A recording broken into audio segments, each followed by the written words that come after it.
Thank you very much, Joanne. Let's take a look at the Clare team first. This is the Clare goalkeeper, Eibert Quilligan.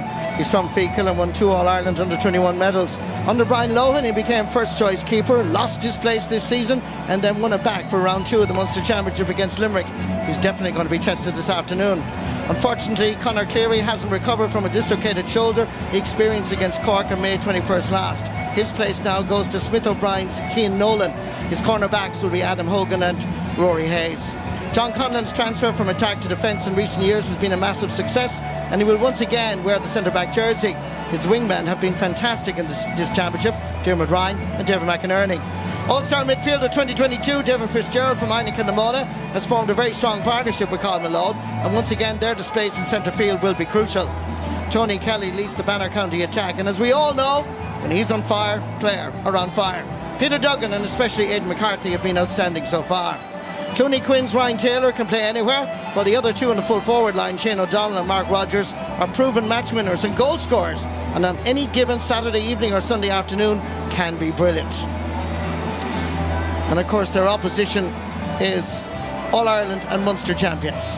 13 years ago, Nicky Quaid made his championship debut as a midfielder for Limerick, but he's now an outstanding goalkeeper, just like his late dad Tommy and cousin Joe, who both wore the number 1 jersey.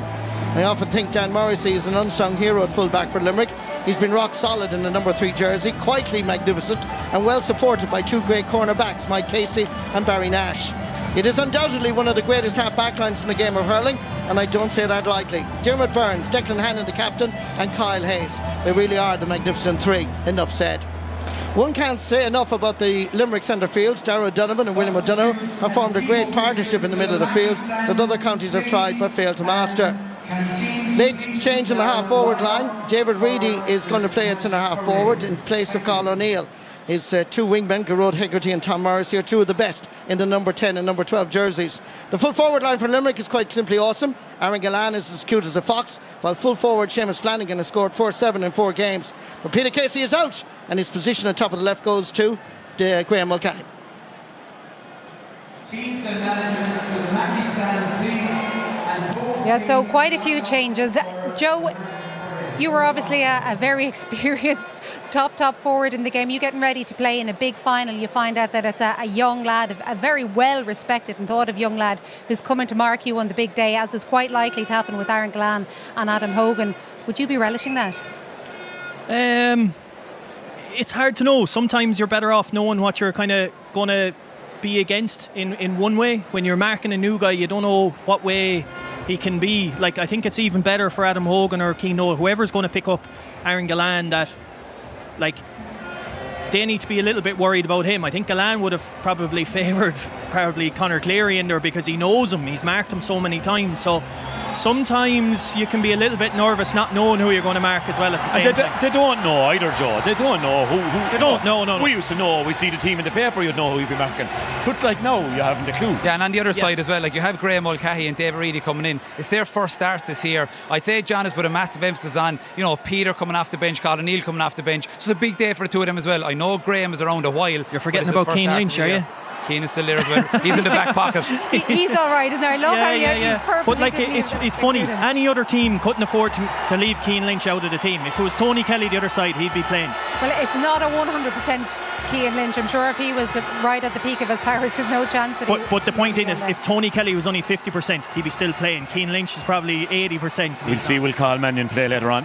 Well, yeah, when we get to go. What match is that? Yeah. First of all, though, 5 in a row Limerick are going for, Shane. That is a massive deal. Does that add massively to the pressure as well? Yeah, listen, we can see they're going around here in the parade, Joanne. It's absolutely mental out here. We can hardly hear each other up here. There's 2 words I'm going to say, right? You talk about it, you've got to be process driven and you've got to be emotionally driven. I definitely think Clare are an emotionally driven county. I can't speak for this dressing room here underneath me, but up the top I can speak for John Kiley. He will have them wound coming out of the dressing room, as will Brian Lohan. I know Dale said it by the warm-up, that whole emotion kind of goes. Limerick are used to these big days. They're so well process driven that when it comes down to home straight, I would obviously like to think that they're going to have a small bit more experience. It's going to be a savage. The atmosphere is unbelievable and the emotion is off the charts. Speaking of emotional Clare men, Anthony Daly, Yeah, Joanne, it's incredible. Shane has described it well there. And, I'd be nearly more concerned with the start for Clare. Like that full back line without Conor, I'd have gone on record this week saying I felt we were going to win if Cleary's fit. I'm going to stick with my own. I just have great vibes. But I find Kylie, I'm saying get it in often and early and test them early on. So the first 10 minutes for me are nearly. I'll worry about the end of it. We've Aaron Shanahan, we've Ian Galvin, Paul Flanagan, Shane Amori to come in as well. So the start for me is everything. And of course there was that brilliant clip going around online of the first 39 seconds of last year where there were just hits going in all over the place. Are we expecting something similar like that? And Joe, which way is the neutral verdict going, and will it be in 70 minutes? Penalties for me. Oh! I wouldn't be one bit surprised if it ended up in penalties here today. Be some crack, wouldn't it? We missed the Leinster final, did you? well, we'll get to that in a little while. Tá tróchtacht as Gaeil le Patferi agus Gary McDonagh le fáil RT News Channel, RT Player agus Serview HD. But our commentary team here for this brilliant Munster hurling final of 2023 at the Gaelic Grounds, Brendan and Marty. Thank you very much, Joanne. Well, if Hollywood Steven Spielberg or our very own Jim Sheridan or Martin McDonagh was making a blockbuster movie about hurling and the special competition that is the Munster Hurling Championship, they really couldn't have scripted, produced or directed a more exhilarating, more dramatic storyline than what we've all experienced and enjoyed since the opening credits began on April 23rd last. Just 7 weeks ago. 7 weeks of an adrenaline rush of excitement beyond our wildest hopes as every game was scintillating and frenetic as the 5 counties in the Munster Championship battled it out for this day. Have a look around. It's a sellout. Tickets have been impossible to get. There's no room, no space available in the Gaelic Grounds here in Limerick on this day, June 11th, 2023. Who will ever forget last year's Munster final? Gerard Hegarty's brilliant goal. Tony Kelly's sensational sideline cut equaliser. The extra time. This year on April 29th, just 6 weeks and 1 day ago, Clare and Limerick again served up an incredible game of hurling in this very arena. Again, it was a sellout.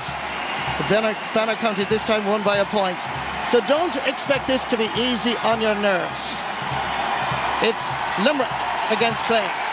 And to be honest, I said in the piece that you might have seen earlier, I've stood on Jones's Road and on All-Ireland final day, but nothing compares to a Clare Limerick Munster hurling final day. Pretty comments. It doesn't matter, it's just coming down the long in with mingling with the supporters. An hour and a half, 2 hours for the game, the place is black around, and look, there's no doubt anticipation is high here. Agree to the lads in the studio, that Clare team below, staying in the parade, staying in their focus. This is what we said we were going to do. Don't worry about the opposition, we'll do our own thing today.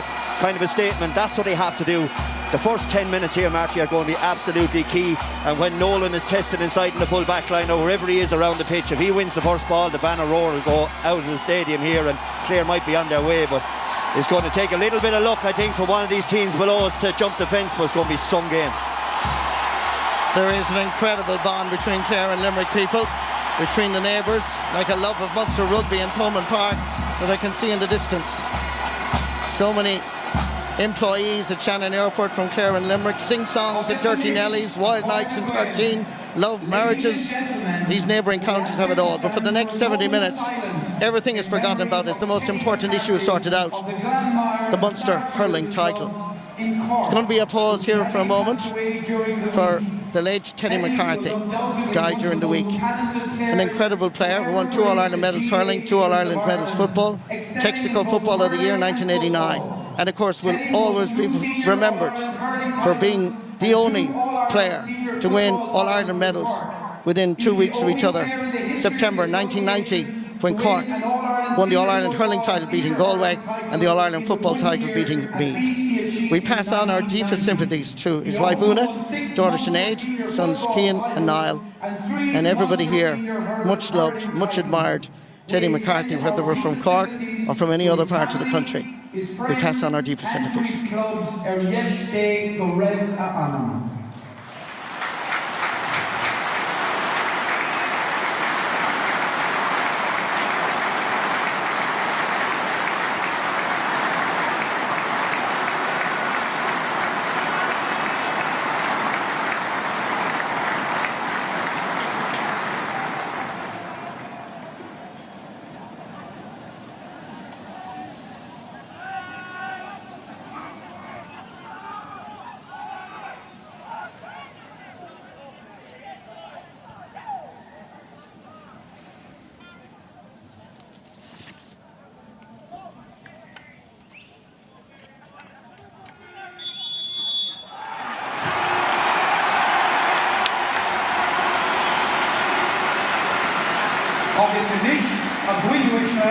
And now here on this very special day in the province of Munster, St. Patrick's Pipe Band Tulla will play our national anthem, Around the Veal.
Listen to the roar. It's the 60th championship match between the neighbours. Limerick have won 37, Clare 20 with 2 draws. Match referee is Liam Gordon from County Galway. In his very first Munster hurling title, we wish him well.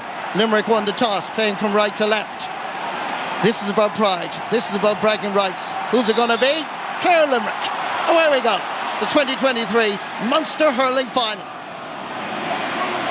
Colin Malone sending it up to Limerick side of the field initially. The space. Ball dropped down into that full forward line. Aaron Gallan getting his first touch. Nice turn. And that is just to the wrong side of the post. Already as Keane Nolan and Rory Hayes are inside on Gallan and Flanagan. About 60 yards of space in front of both of them. The normal cornerback in your club's eyes will be watering. They see that, but those 2 men in there have to try to hold their own. Clare left off the hook slightly there. Long puck out from Eibheart Quilligan. Shane O'Donnell going for it. Linesman says it's going to be a Clare ball.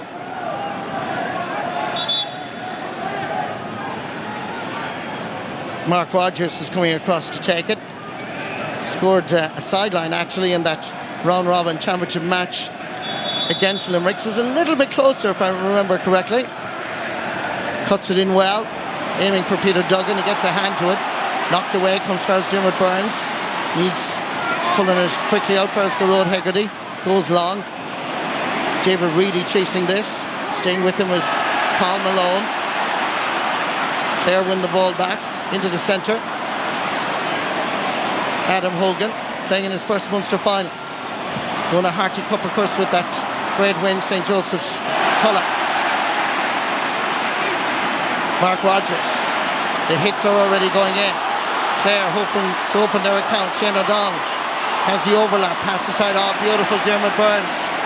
Lovely interception, kept his eye on the ball all the time, and he's there to sweep it up, vacuum up any danger. Comes for that 20-metre line, sends it down the middle towards David Reedy. Dermot Ryan is with him.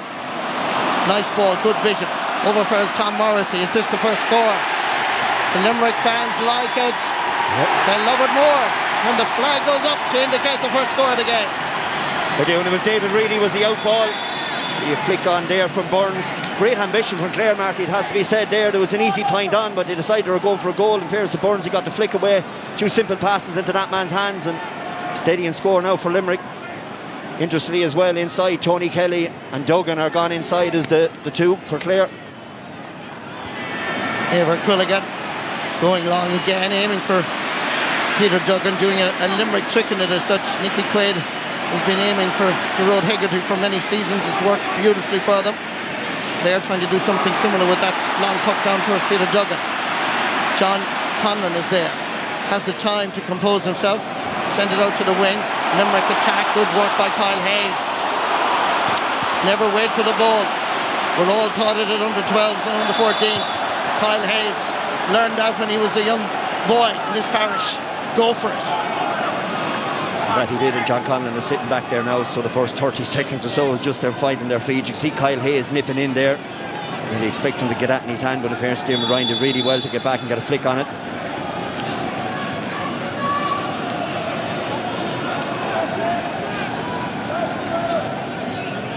Rory Hayes. From the same club as his manager, Brian Lohan. Just down the road at Wolftones na Shannon Airport. John Conlon. Aiming possibly for Tony Kelly, trying to scoop it up. Dan Morrissey is there, giving it out. There's Kyle Hayes. He pulls the brakes. Three of them are trying to stop him. In nips William O'Donoghue. Plenty of Limerick options across that 45-metre line. The captain, Declan Hannon, is one of them. He drops it in long. It's 2 against 2. It's the touch. Is the Limerick man being fouled? I think he is. And the referee agrees. It's a free in for Limerick. As Seamus Flanagan was clearly being held. He was. Just before the ball came in, the two of them had a great wrestling match there as well. But in fairness to Rory Hayes, Flanagan, once he gets goal side of the ball like that, he's very, very hard to deal with. And nearly as a defender, you're saying, OK, you can have a point here and we'll all move on. One-on-one like that, if he got around and spun him, he was straight in at Aberquilligan. Aaron Gillan going to take this. Big day for the Galway official. Aaron Gillan has scored 25 points in 4 games in the championship. This is a simple tap over for him. And the Munster and All-Ireland champions have settled well with 2 early scores. They have, and Tony Kelly has come out from inside the 21 of Limerick, out around the 45 now, or 65 of Limerick, just to try to get into the game. See David Reedy's got on a nice bit of possession there. Clare will be hoping Tony Kelly could do the same. John Conlon and Cian Nolan were making themselves available for a short puck out, but again they go long. Shane O'Donnell somehow managed to get it up into the hand. Referee has blown his whistle and he's given a free to Clare. It's been a big feature of Shane O'Donnell coming out around the half-forward line in the last number of years, is that his ambition to attack defenders there. See Burns and Casey, knowing that they got inside Tony Kelly had actually broken the line. Aidan McCarthy. There's his club hurling with Aina Kilnamona, his club football with Kilmurray Brickett. He scored a goal at 23 points in the journey so far. He's been playing well after a horrific injury at work. Taps that over the bar. Clare are up and running. Took 5 minutes, almost 6 minutes. But that will settle them, Brendan. Puck out is a long one by Nicky Quaid. Breaking ball picked up by Tom Morrissey. He's Kyle Hayes available. He's Darragh Donovan available. Just bounced off his chest, being pursued by Malone. Into the centre. Barry Nash, sweet hurler, wing forward, corner back, down towards Seamus Flanagan. Limerick looking for a free. Referee didn't even acknowledge it. Long ball inside towards Mark Rogers. Wonder if it's given with you out. Sideline ball went off his hurling. That sideline is going to be for Limerick. In fairness, the question before the game, Marty really around the ref, what's Liam Jordan going to do? He's letting it play, he's letting it flow, he's letting them have contact with each other, which you saw there.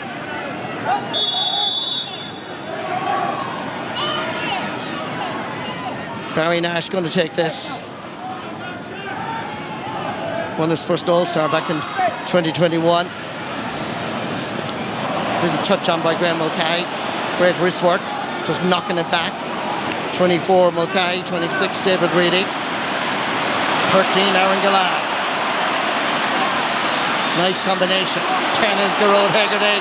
He's on the 13-metre line, and that is just gone to the left and wide for Limerick, second wide of the match. I know it's early days, but the tension is palpable here at the Gaelic Grounds. Long ball dropping in. The referee spotted the foul by the Limerick defence. Jersey pulling indicated. There it is. It's a free. It's an easy free to give away now. Yeah, it's on Duggan's left shoulder there. Once he got inside again there, Morrissey was just gave him that little bit of tug. In fairness to Liam Gordon, he spotted at that time. There'll be a bit of that off the ball, Marty. Obviously today there will be pulling and dragging, and as much as the referee can advise in the back of the head, I think if Liam Gordon sees any of those, he will blow him. On the goal line, Nicky Quaid and his defensive line. On the 20-metre line inside the D, there you have it. Aidan McCarthy. Simple tap over point for him. Sides level for the first time.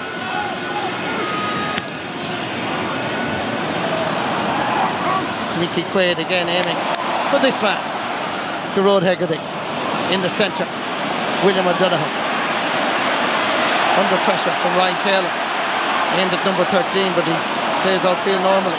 Working hard is Colin Malone. Taking the hits, laying it off, all fair and square. Good work by Clare. Ryan Taylor on the Shane O'Donnell, heading towards the 45. Little jink to the right, then swings to the left, and that is over the bar. Great play. Shane O'Donnell. Hard work by Colin Malone. He did the grafting for him. But here rogues Shane O'Donnell. Brilliant. It was great work to take Will O'Donoghue off the ball and expect him to break through a couple of tackles. Clare's centre defence stopped him, turned it over. The Shane O'Donnell jink got him the room. His puck out is a problem too for Clare. They've got him coming out this side and turned it. Clare finding their mojo. Dermot Ryan scored the winner the last time round. He's going for this one, but it's just outside the post for Clare's first wide of the match.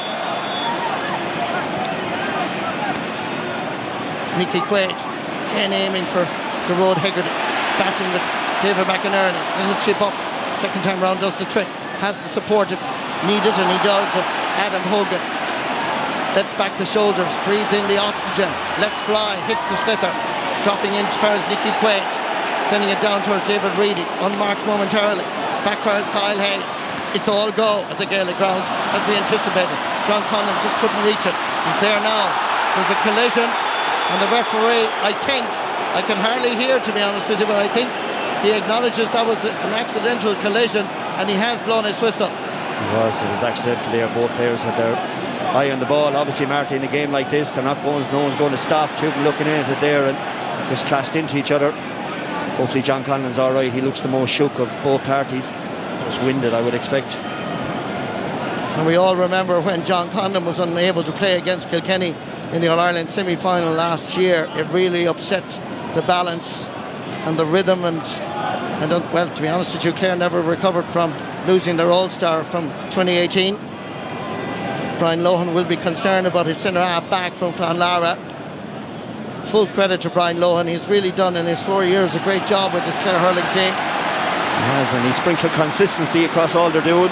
It's no accident they've been the ones that have been closest to Limerick over the last number of years. And the referee has actually given the free. He gave an indirect free, I think, because Clare would have had possession. So because of that, it's an indirect free now for the Quilligan out.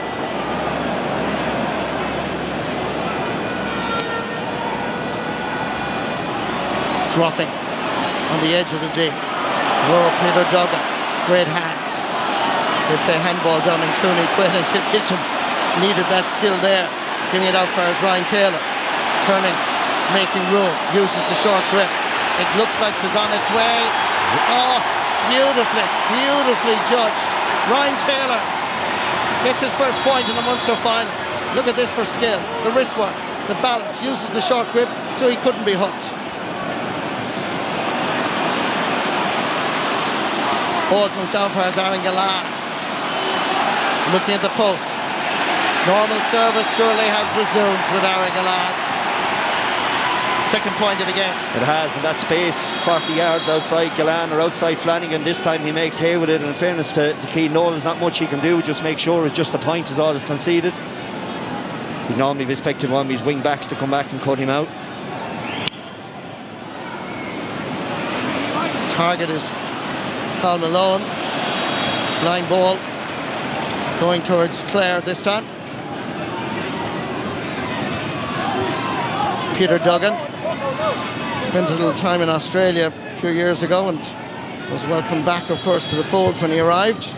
Tony Kelly going to take this. 2 goals and 22 points. 8 of those from frees, and of course a penalty in the 65. This time he goes a little bit short, willing to take on. Bypassing Dermot Burns, heading towards the 20. Umpire going for the flag. Tony Kelly is up and running. And that is an ominous sign if you happen to be from Limerick. It is. He hadn't really been on the ball in the first 13 minutes or so. Then he chips a short ball to Duggan, dances down the sideline and hits it with no marking, and it's the quality of him. Good hands, Aaron Galan. Keane Nolan struggling. This is Galan. Yeah, that's his superpower, Marty, to be honest with you. And the ball bounces like that. He goes with the hand, normally inside the forward, wants to go with the hurley there. But Galan is makes him so dangerous if you're marking him. Once he gets that yard ahead of you, he goes with the hand and it sticks more often than not.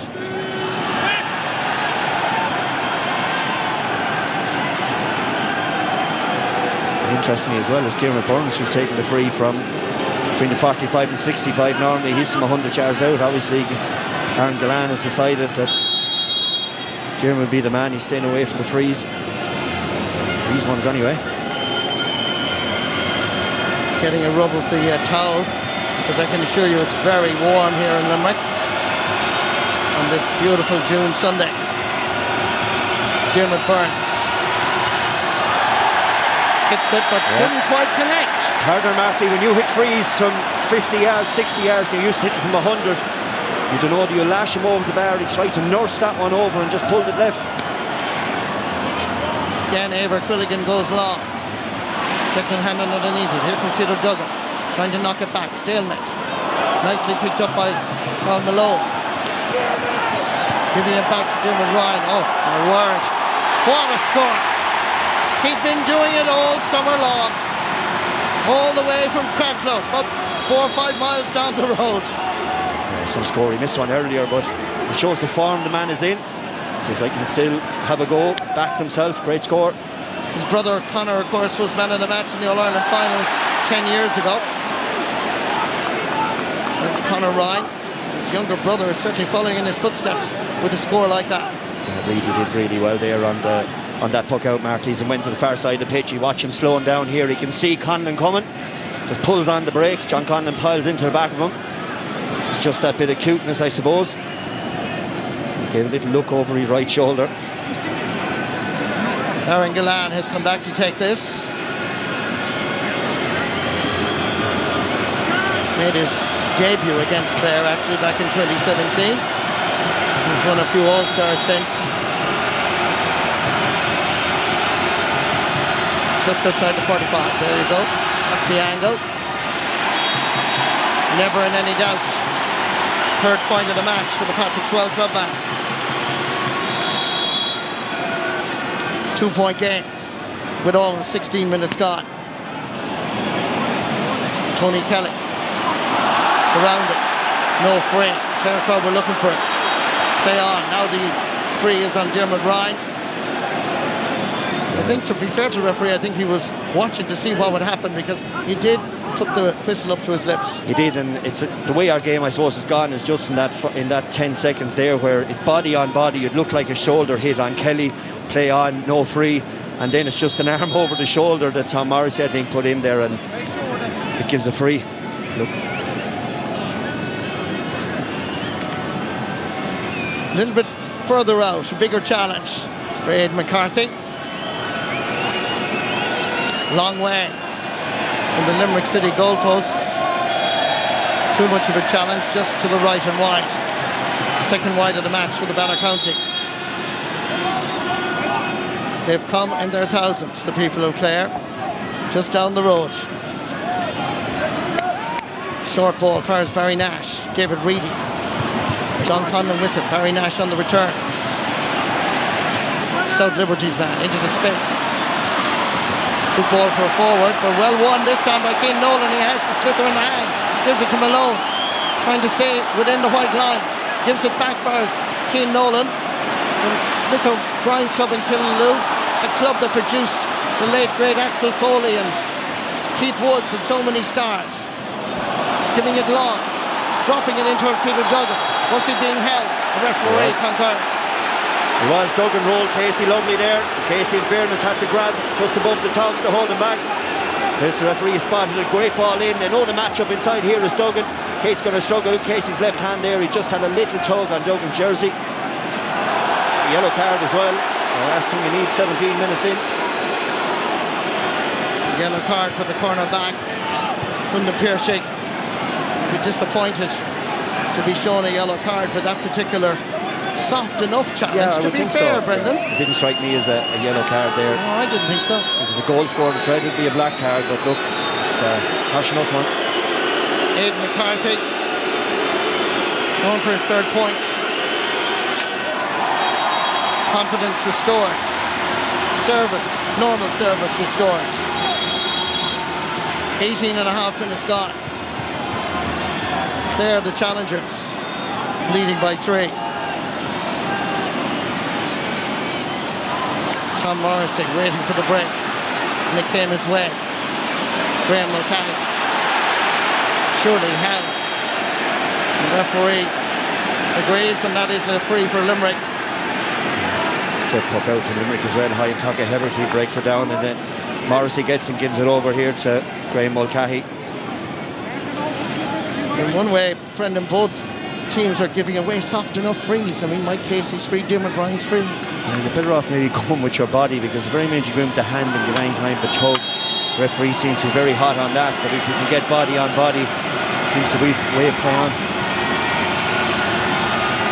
Aaron Galar concentrating on the challenge ahead, and successful as normal.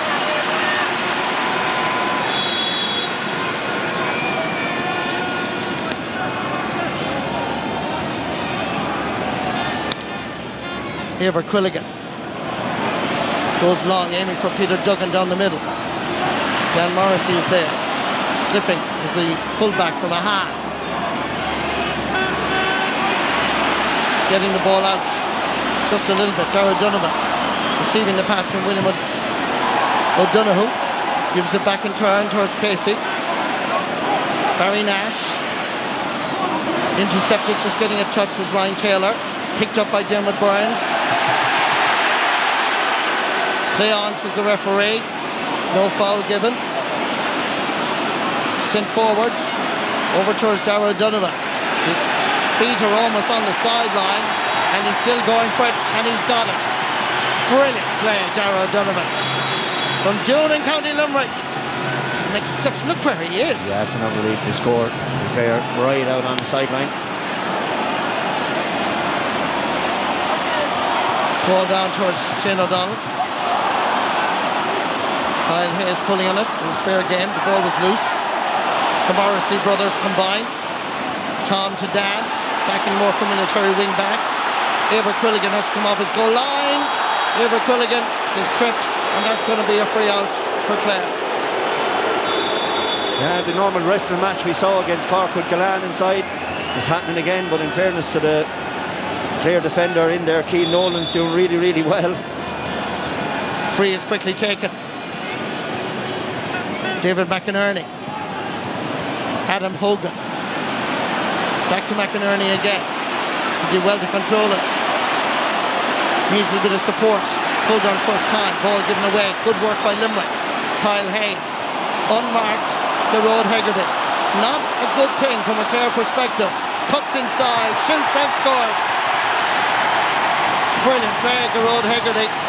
But he was given a lot of space, I have to say. But he gets his first point in the Munster final. Quick puck out. Sides level for the second time. No time for Brendan Cummins to speak, as that ball is sent in and sent over the bar. Yes. But that's a response by Cathal Malone. It is. It's a gamer counter-attack is what we're watching here, Marty. Both goalies are cute as foxes. As soon as they see they have an opportunity, it just goes straight away, like here again. Ball sent down towards Big William. To Big Gearóid Hegarty. Giving it back.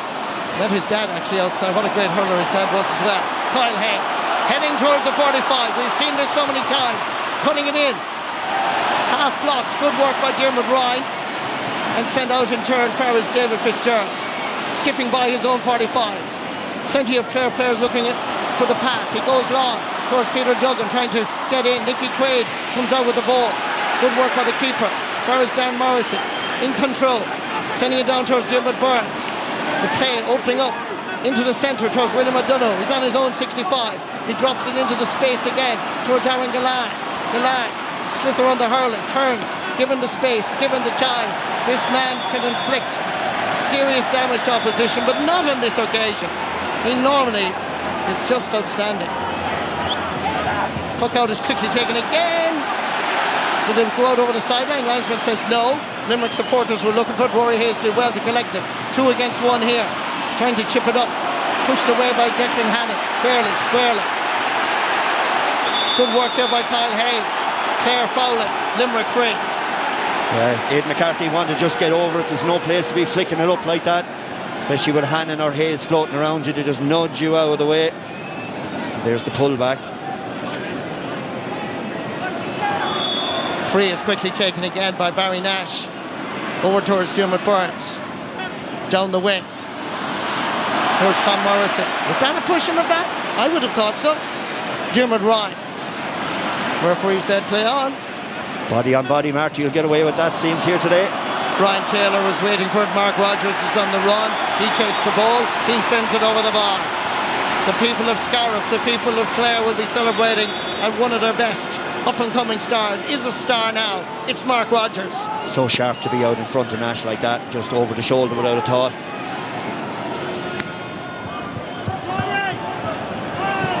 Nicky Quaid again aiming for Garrod Hegarty. John Conlon underneath it. Lovely stick work by Graham Mulcahy. John Conlon again coming in to converge to help out Adam Hogan. Colin Malone arrives. They're bobbling there just a few metres in from the sideline. John Conlon putting his hurley in. The referee says, okay, enough is enough. There's going to be a throw ball here. Just a few metres in from the sideline, as you can see.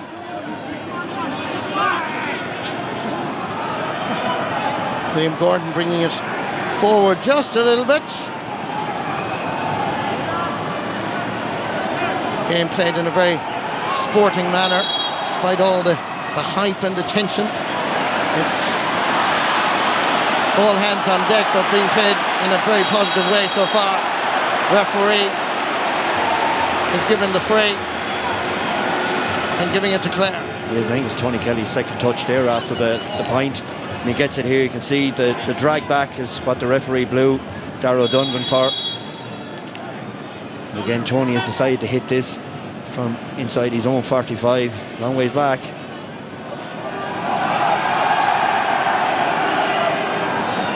Three times an All-Star. 2019, 20 and 22. He's going for the point. He's dropping to the right.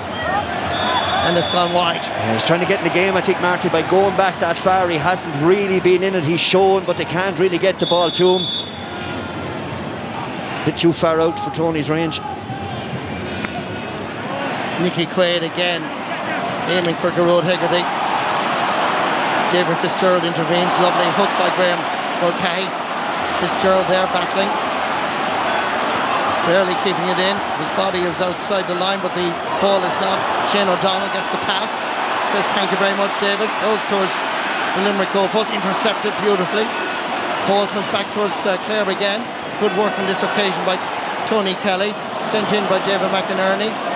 And Nicky Quaid has all the time in the world to deliver a pass. Goes long. This time it's Tom Morrissey that he's aiming for, but David McInerney kept his eye on it, squeezes the ball out, sends it back for us, Paul Malone, Barry Nash. It's swinging from end to end, non-stop. Down for us, Kyle Hayes, looking for the pass. It's Darragh O'Donovan. Kyle Hayes is coming for the return, but O'Donovan goes long. 2 against 2. Seamus Flanagan, Aaron Gillard, Cian Nolan, Killaloo against Patrick Swell. Beautiful stick work again by Aaron Gillard. He makes an angle for himself, and he sends that high up. Fantastic, really outstanding play by Aaron Gillard. Well, he's the best in the business, Mark. You can see him here. He's just tracking. Keane, you could say, should get closer to him, I suppose. You're never that comfortable with Gillard giving him that much space to have a couple of looks at the target. He didn't disappoint the Limerick supporters, and he got to swing the hurley. Long tuck out again. This time caught by Darragh O'Donovan versus with midfield partner. Good work by Tony Kelly. He wants to get involved. This is an opportunity, and it's straight between the posts and over the bar. Much better, Tony Kelly. Yeah, did all the hard work himself, taking it off. Well done, like that. Cutting down the middle, he'll feel way better about himself, Marty, after that. Had to earn it himself. Great score. Hurler of the Year 2013. Young Hurler of the Year as well. Tony Kelly. Mike Casey bypassing Peter Duggan. Heading towards the Clare 45. Drops it in towards Aaron Gillard. It's causing Clare serious problems. This time, Cian Nolan is close, but he crosses the line. It's a real nice edge. Forward. It's a real knife edge in there, Marty. The amount of space that Flanagan and Gallan have inside there. If you go tight, and now Nolan is about to be booked. That time Gallan let him come close, rolled him with the hurley, spun him around. So it's an onus on the guys out the field, I said before the game, to try to stop the ball from coming in. See, holding Gallan's left hand there. Gallan knows he's in control of that situation there with the hurl in his right. And he spun around lovely. And here's to Nolan, he had to give him that tug back. Cian Nolan hasn't played in any games in the championship. He is a surprise selection by Brian Lohan, considering Conor Cleary was unavailable. Word was that Paul Flanagan might be brought in, but there's no doubt that Clare have a problem here. They can't cope with Aaron Gallan in these opening half hour. Fairness to Nolan too, is Gallan should slot this one over the bar. It's up to his teammates as well to try to give him a bit of support. It's not just down to the fact he's not able to do the job, he just needs more support in there while he's doing it, Marty. 6 points for Aaron Gallan. Still 1 point between the teams. Eibhear Quilligan has 3 options, but he's intending to go long nearly every occasion. Dropping it down the middle towards Tony Kelly. Batted away by Kyle Hayes. In comes Tom Murray. Oh, lovely handwork. Backwards Hayes. Creating the space, creating the opportunity. And Kyle Hayes, is he going to avail of it? Oh, brilliant, brilliant. Created by the handpacks. The slickness of the speed of this. Beautiful. Kyle Hayes on the run. Looked at the post, sent it straight between them. Yeah, just ease through the ball as he struck, which is Morrissey's pass. Obviously, the quick thinking. Hayes is ponying up the field a fair bit now as well, Marty, in the last 10 minutes or so. This time, Eibhear Quilligan goes reasonably short, I'd say, whereas John Conlon. Tony Kelly comes looking for it. Graham Mulcahy was coming in to challenge. Tony Kelly goes for the score, back off the post. Grab, opportunity, goal for Clare! What a finish by Mark Rogers. And Clare in the crowd are gone mad. The long ball from Tony Kelly hit off the post. We saw Damien Comer do it for Galway footballers against Roscommon. We now see Mark Rogers doing it for Clare hurlers against Limerick. Yeah, we said a bit of luck there, Marty could separate the teams. It also came off Morrissey's hurley, I think, which put it in over the goalie's right shoulder rather than the left. You see a little block off it, but Rogers, in fairness to him, he spun around and hit it as hard as he could. Finds the back of the Limerick net, a huge fill-up for the banner around. The first green flag of the Munster Final 2023. Shane O'Donnell, far as Aidan McCarthy, stepping into the middle of the field and grabbing the opportunity. Is there anybody back at home in Clare? The roar is deafening beyond belief. 4 points for Aidan McCarthy in this Munster Final. Yeah, he's on great space. You can see him there. He knows there's one thing getting the goal. The important then is that you win the next puck out, stop Limerick from getting a response. And in fairness to Clare, they've done that. Long ball, Dermot Ryan beating Tom Morrissey, and they're piling on the pressure. He lays back the shoulders, he's going for it, but it's gone to the left and wide. 4 wides for Clare in this match, but they have managed in the opening 32 minutes to score a goal and 11 points. Puck out is varied, coming forward at pace. John Conlon stepping inside into the Limerick half of the field, dropping in towards Peter Duggan, and Nicky Quaid had to be alerted his near post. Amazing what a goal can do psychologically for a team, or indeed to concede it. David Fitzgerald, double, treble marked. Good work by Darragh Donovan, scoops it away. First Seamus Flanagan. Flanagan in turn lays it off. Coming forward from right half back is Dermot Burns. Burns between the 45 and 65. He's looking good. It's not good enough though. Ball is wide. 5th wide of the game for the All-Ireland and Munster champions. Yeah, normally the response is that man your shot just puts it over the bar and saunters back. But they're in a bit of a storm here now at the moment, Limerick. Again, Eibhear Quilligan aims, this time for Aidan McCarthy. Knocked away by Declan Hannon, picked up by Paul Malone. Survives the initial challenge from David Reedy. Gone forward is Ryan Taylor, looking at options. He's going to go for the point. He uses a short grip, but it went outside the post, and that was an opportunity for the Banner County, which went astray. Huge disappointment in size around the Gaelic Grounds. Long ball again. Milan and Seamus Flanagan are the targets. Eibhear Quilligan stood his ground. Steps away from Graham Mulcahy. Good vision. Gets it for his David McInerney. The Tullerman sends it down the middle. Limerick will to be a little bit exposed here. Ryan Taylor missed an opportunity a moment ago. Mark Rogers is to his right. He'll go for it. Mark my words, and Nicky Quaid had to be there. Great save by the keeper. Batted down for his Nicky Quaid again. It really is pulsating, as it normally is between Clare and Limerick. It's swinging from one end to the other. Gerard Hegarty and Dermot Ryan, the two big men, 6'5", 6'6". They're on the ground, and it's Dermot Ryan that's on the ground. Gerard Hegarty hasn't heard the whistle. The referee has given him a free half a mile down the road. Limerick supporters won't be happy on that one. I'd say he thought that Hegarty had maybe over-carried, and that's why he was given the free. There's a bit of a tussle inside there anyway as well, but it'll be a free into Limerick. Little bit of afters, but to be fair, the other players got involved quickly, and they were actually pulling them apart rather than getting involved, to their great credit.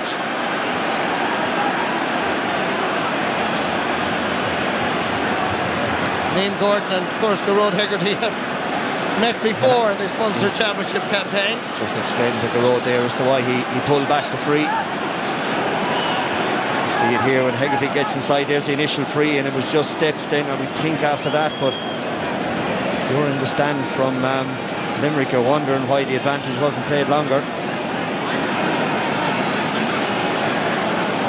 Liam Gordon is going in to have a word with his umpires. Meanwhile, Aaron Gallan is putting the sliotar on the ground. And I have to say, first half, I thought Liam Gordon has done well as the referee, Brendan. Yeah, look, in fairness to him, he's done fine. He's let the game flow. Anybody putting an arm in over the top or a tug of the jersey, he's seen it, he's blown it, and he's allowed the physical contest that we would expect in a game of hurling as well. It all depends on what his umpires have seen here, maybe, that's caused Adam Hogan to be on the deck. He possibly could have given Gerard an advantage there, to be fair now. Yeah, that is the thing, all right. Once he broke inside a man like Gerard Hegarty, you'd like to see him given the advantage. But maybe he thought it was steps, and then they turned it back is the only reason I can see for him pulling the free back, that Aaron Gallan has an opportunity now. Free going to be taken by Aaron Gallan. Gone into injury time.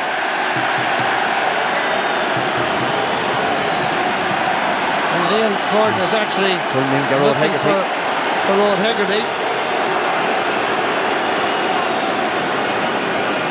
And they have a history. They met before in the Limerick Waterford game. I'd be interested to see now if he's going to book Gerard Hegarty for something that happened inside on the Clare 21. Is he going to turn the free over and throw in the ball? Would be the question. Well, he's giving him a detailed explanation. And he's giving him a yellow card. Coming in at 36 here minutes. Now.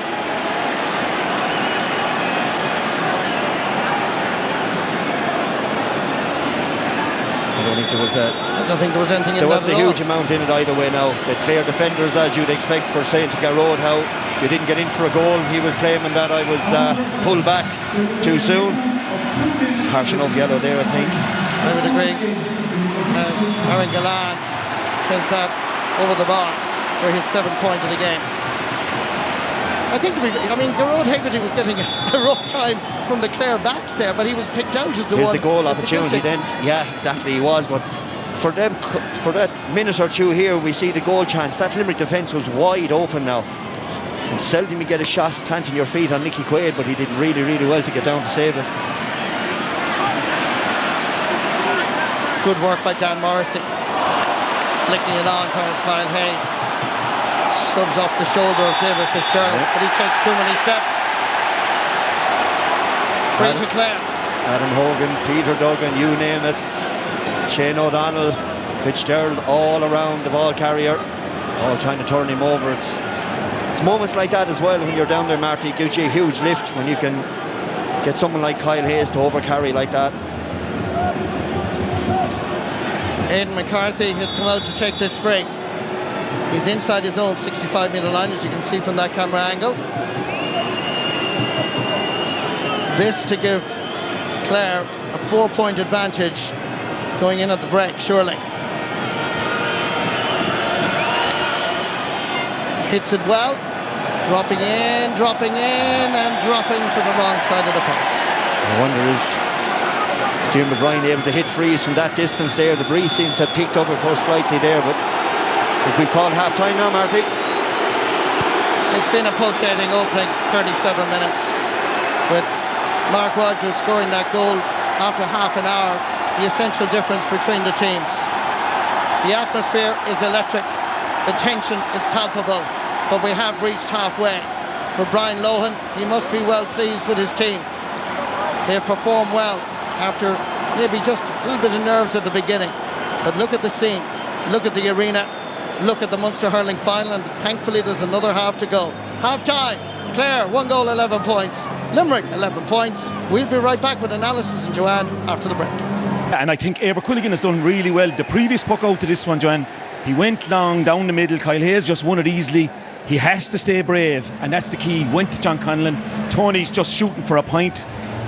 You got to be Conor Forward's dream. I think of the late Teddy playing with John Fitzgibbon. That was John Fitzgibbon all over. Ball off the post, down. Mark Rogers, when he gets that ball like that, he will finish it.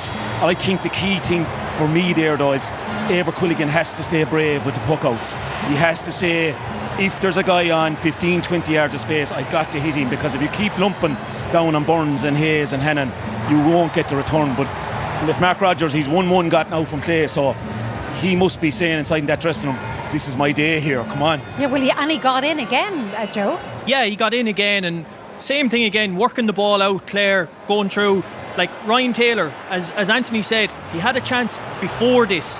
Probably should have passed Tony Kelly, but here he took the right option, I think. And Rogers, he took the right option well, bounced the ball.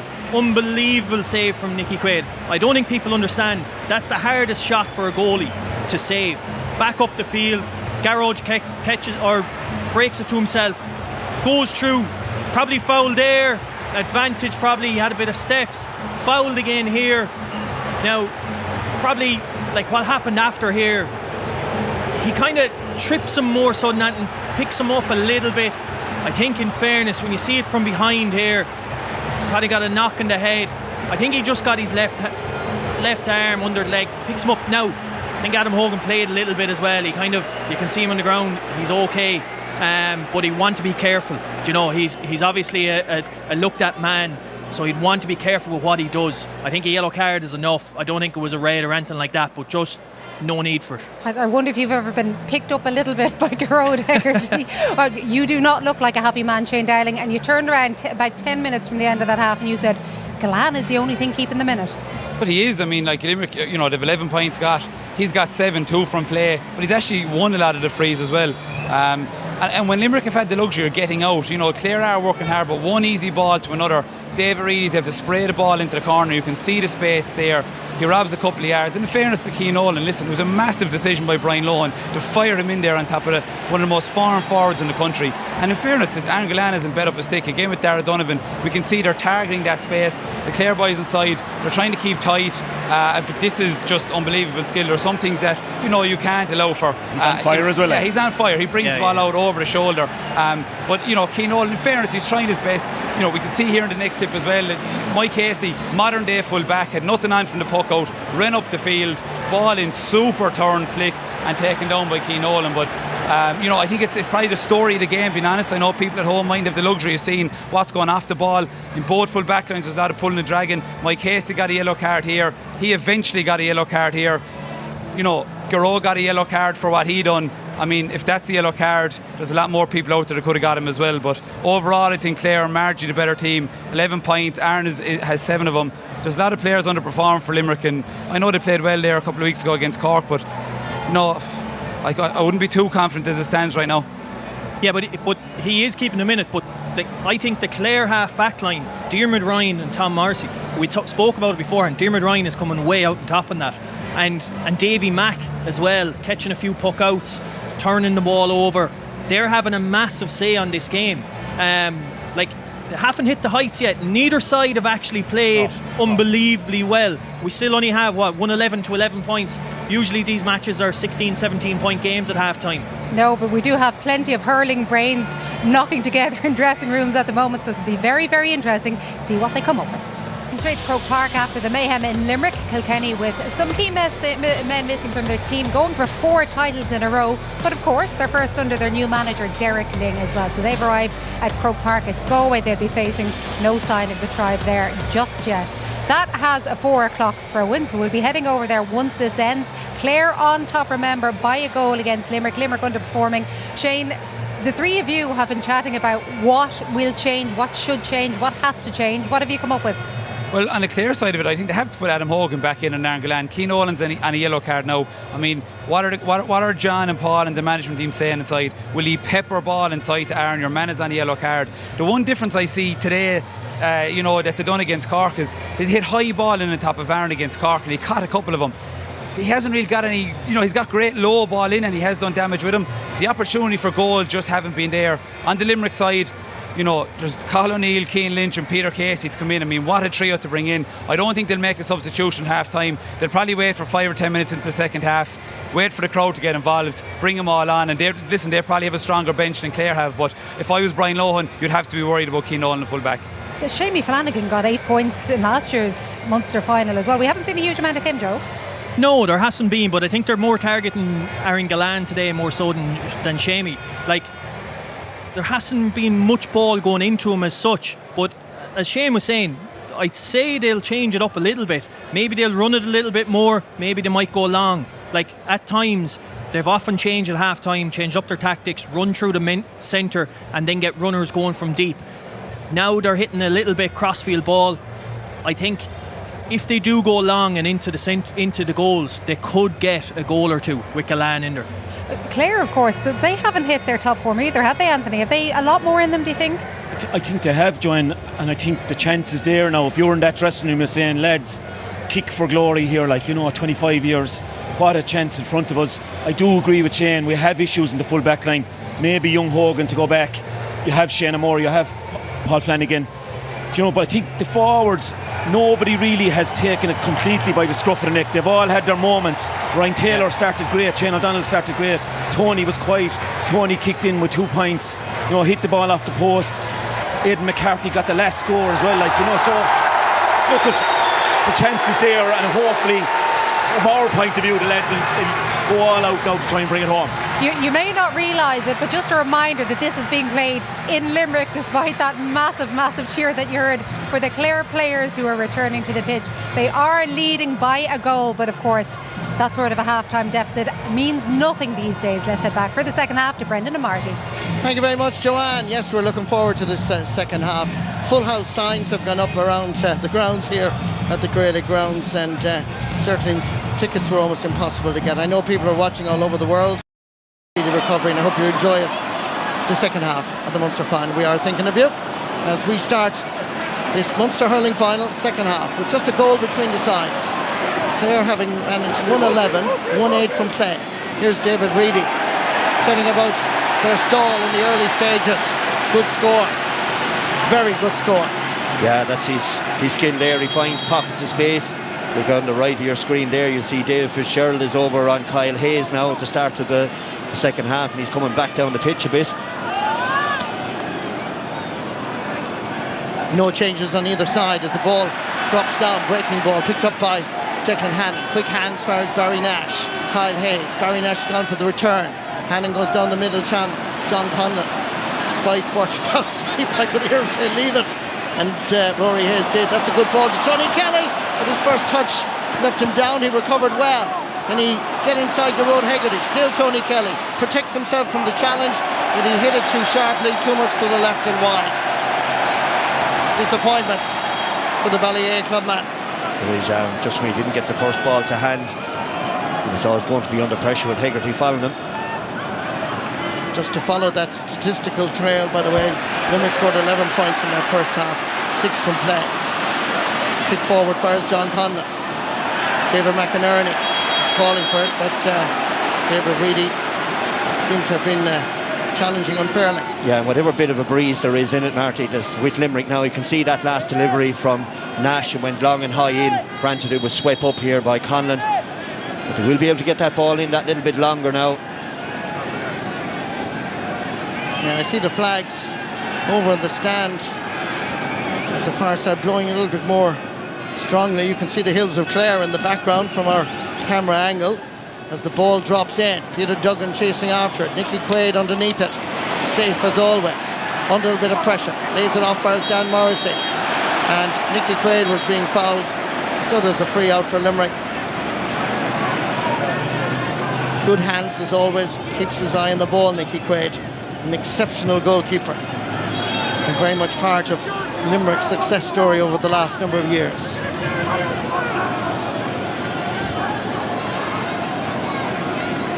And I do believe that tomorrow is his birthday as well. So happy birthday, Nicky Quaid. Well, you have 5 in a row Munster Championship medals. That'll be more important to Nicky, I'd say. As the ball comes out, there is Tom Morrissey. Under a bit of pressure, Graham Mulcahy nips in. Battling hard, John Conlon has the sliotar in the left paw. Sends it down the middle. He was being humped to his opposite, number 6, Declan Hannon. He's gone to ground under severe pressure. No foul given. Referee says play on. Bursting forward is Kyle Hayes. Rounds the challenge. Still Kyle heading towards the 45, past the 45. And the Limerick referee says play on. Yeah, tangle the legs, I think, is what he instructed there. David McInerney sends it down, but Dan Morrissey is underneath it, took his eye off it slightly. Comes first Mike Casey. Dermot Burns is available on the wing. Goes long again, aiming for a big Seamus Flanagan, heading out towards the sideline. Can he keep it in? He did well to keep it in. A race for possession. Adam Hogan is there ahead of Graham Mulcahy. A wily old fox there from Kinmallock gets the hurley in. That's a compliment to an experienced player as the ball comes back outside. And John Conlon has it. Conlon steps away from the challenge. Uses the short grip. Available is Aidan McCarthy. Inside him is the goal scorer, Mark Rogers, but McCarthy goes for the score. The umpire is going to signal wide. Wrong call by Aidan McCarthy. He really should have fed Mark Rogers. Wrong call by a mile there, Marty. The ball needs to go into Rogers there. He's straight in on Nicky Quaid and has a choice where he goes lower over the bar. Little moments. Puck out comes for Darragh O'Donovan. Diagonal ball. This time aiming for Aaron Gillard. John Condon is back there ahead of him. But the referee had spotted the infringement. And he's right. And he is right. Yeah, Keane Nolan was tugging with his left arm. He needs to be really, really careful in there now. He's on a yellow. You'd nearly say that that's a tick with it. Once more, and you can see it coming in there. See his left arm wrapped around Galland's curly holding hand. Like he's walking him up the aisle there. But it's a free.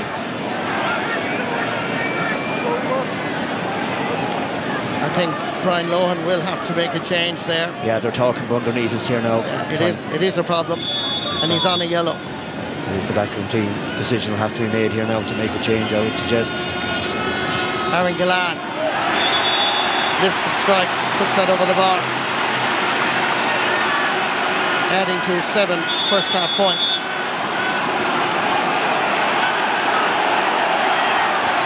One point between the teams again. Straight down the middle towards Tony Kelly. Let's fly. Hits the sliotar beautifully. Straight between the posts and over the bar. Now that is Tony Kelly. It's quality. Gets into that cap in the middle of the field. In fairness, Reedy turned around and he was giving it to Burns. He said, why don't you call me and tell me that he's there? But he was ghosted in behind and broke the tackle. Puck out by Nicky Quaid. Dropping down in the Clare half. Bouncing ball, breaking ball. William O'Donoghue is onto it. So too is Graham Mulcahy. Referee says Limerick were being fouled, were being held back. And that's going to be a free for Limerick just to the right of the post. And another simple tap-over score for Aaron Gillard. Yeah, it's just a pull back more so even on Will O'Donoghue nearly, I'd say, than Graham Mulcahy going in.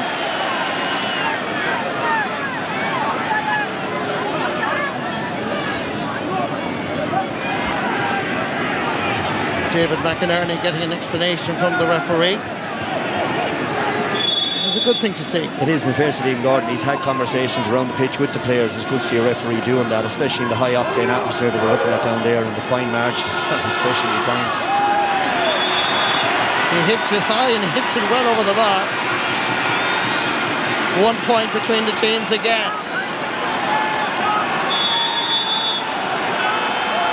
Amazing. Reedy's in the middle of the pitch now. He's looking over his shoulder trying to find where Tony Kelly is. He's learning. Long puck out again, battered away by David Burns. Into the pack. David Reedy didn't quite connect. You knew by the way he was holding the hurley. He rushed his shot. Ball is wide. 6 wide of the game for Limerick.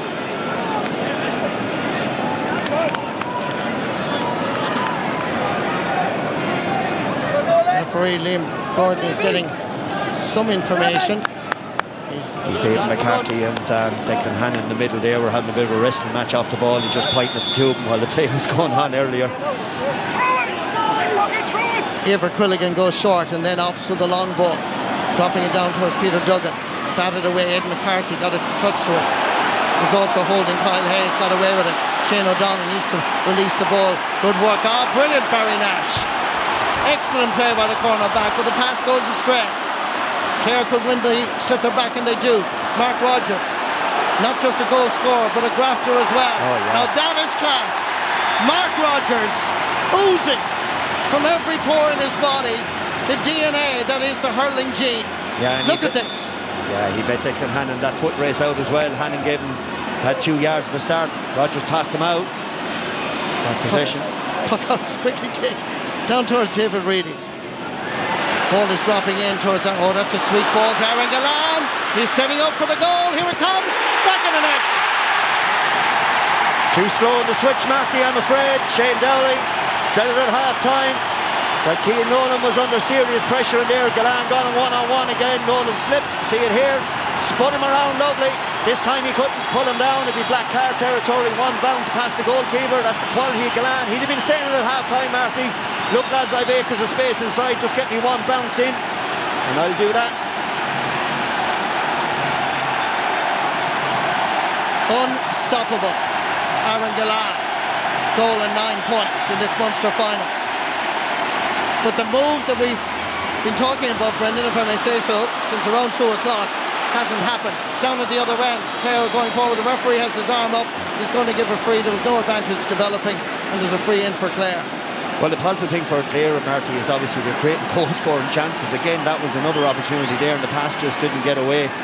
You see here Kyle Hayes in a tackle, the jersey being tugged as well by Will O'Donoghue. And just Kyle Hayes then there with a little bit of afters then onto the shoulder.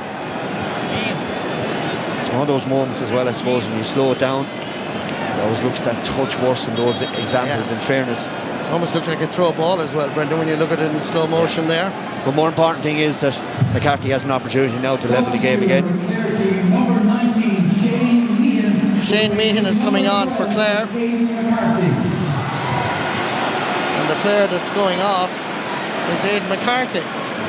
It surprises me a little bit, Brendan, does it you? A little, yeah, I suppose. They probably wanted more legs around that middle third, because that green wave is starting to come up along the pitch. Tony Kelly now takes over the free-taking responsibilities. This to level the match for the 4th time. Tony Kelly facing difficult enough angle. Heading down towards those Ennis Road goalposts. Follow through is good. Never in any doubt. Tony Kelly gets his 4th point of the game.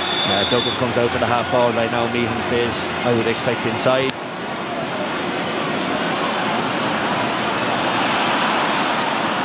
William O'Donoghue. Darragh O'Donovan. John Conlon. Seamus Flanagan. Knocking it back cleverly. Far as Tom Morrissey. Oh, fantastic. Now that's why they're the Munster and All-Ireland champions.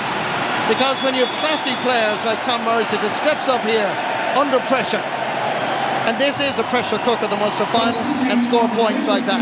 Yeah, here we go now. Peter Casey's in for Graham Mulcahy, but again a class point from Morrissey. Hits the ball high over his head, over the bar.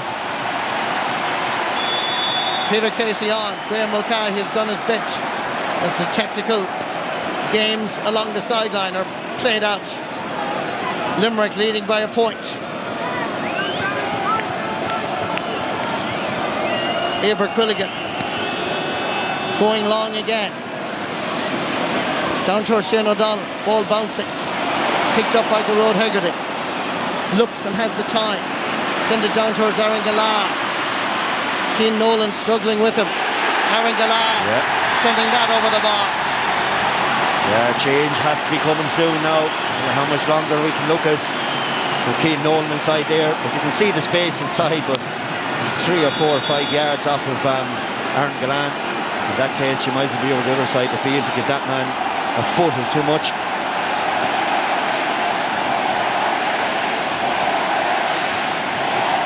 goal and 10 points for Aaron Gillard. I wonder when will Clare make that tactical move, because certainly Keane Nolan is struggling, trying to mark him now at this stage. Ball is passed out. Chance for Tony Kelly. Right to the post, blocked down, knocked away. Limerick beginning to show their class. Darragh O'Donovan going long. Again towards Aaron Gillard. Trouble immediately, and he turns him so easily, and he's heading towards goal. On the 20. 13 shot. Brilliant save by Eibhear Quilligan. Out towards John Conlon. And the referee has given a free out.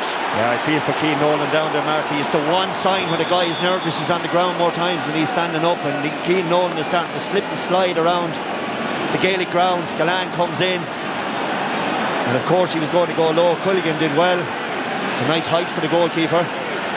Quilligan did very well here, Brendan. He did. It's a good save. Good and he save. broke it away too, which is key. High and away from the danger area. Ball comes down for us, Dermot Ryan. Breaking ball coming through at speed. It's Mark Rogers again. He gets a pull on the ball. Easy for Nicky Quaid. Down for us, William O'Donoghue in the D. Unmarked at the moment is David Reedy. Looking at the post, going for the point. Has he the strength? Has he the legs? Yes, he has. Great score, David Reedy. His second point of the game.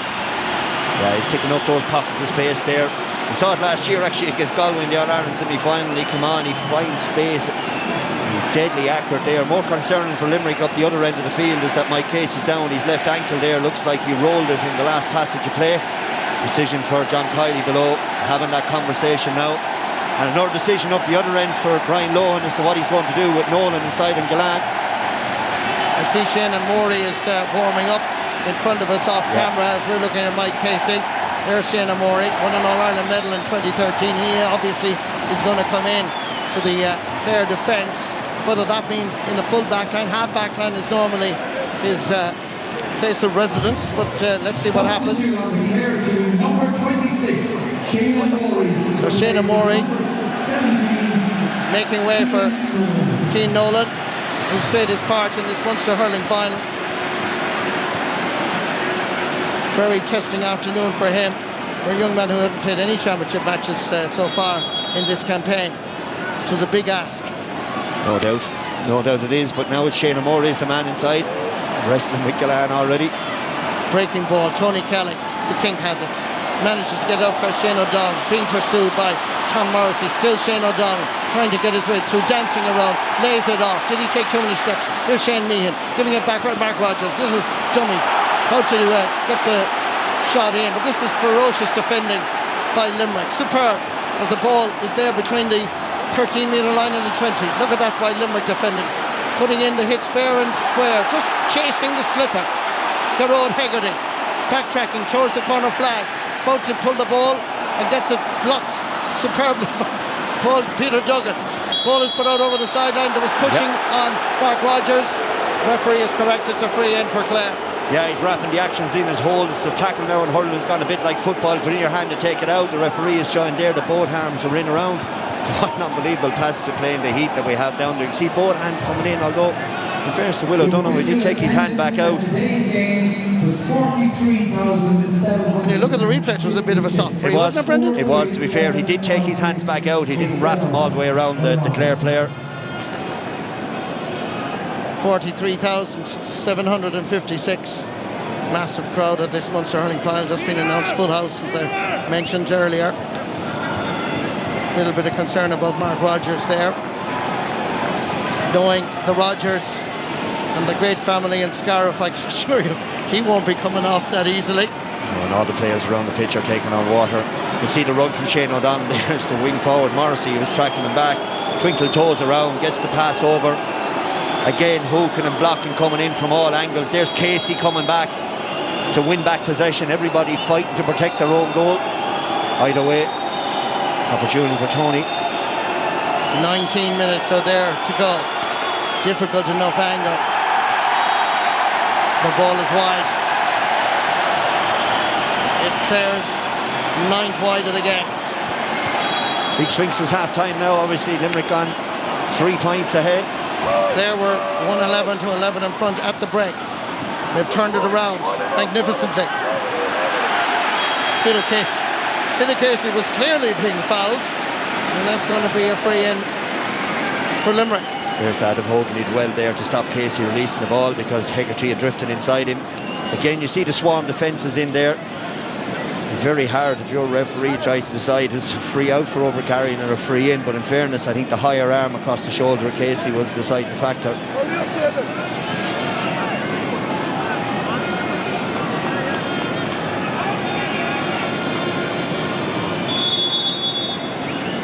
Aaron Galan,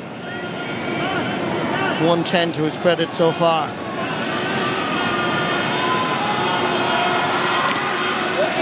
Never in any doubt. 111 out of that 118. It's pretty awesome. Eibhear Quilligan goes down the middle. Ball skips off the hurling. Ryan Taylor, John Conlon is there trying to dig it out. Good work by Shane O'Donnell. Continues to work hard. Advantage being given. David Fitzgerald on his shoulder was Dermot Ryan. Dermot Ryan trying to take the shot. The referee had his arm up. No advantage being given. He felt that Dermot Ryan had the time to take the shot. Yeah, he left it broad. In fairness, he's been relatively consistent on that piece. But it was Darragh Donovan who got him. Dermot Ryan now has the helmet off, just giving himself an opportunity to get back. But the ref is letting play go on. Barry Nash goes long. Brilliantly caught. David Reedy looking for support of Gerard Hegarty. Tom Morrissey is there. The referee has his arm stretched. He's allowing the play to continue on, and that's over the bar. Great play by Limerick. That's Tom Morrissey's third point of the match. Reedy, look at that, the height that he's gotten up. He's had a huge influence on this game, Marty. There's had that composure to top it back for an easy score. The Morrissey. Now it looks like below that we're going to have Colin Coughlin coming in. Colin Brown. From Ballybrown is right. He's coming on for Declan Hannon. Fine hurler, this lad. I've seen him play previously in the championship, but also indeed in the league.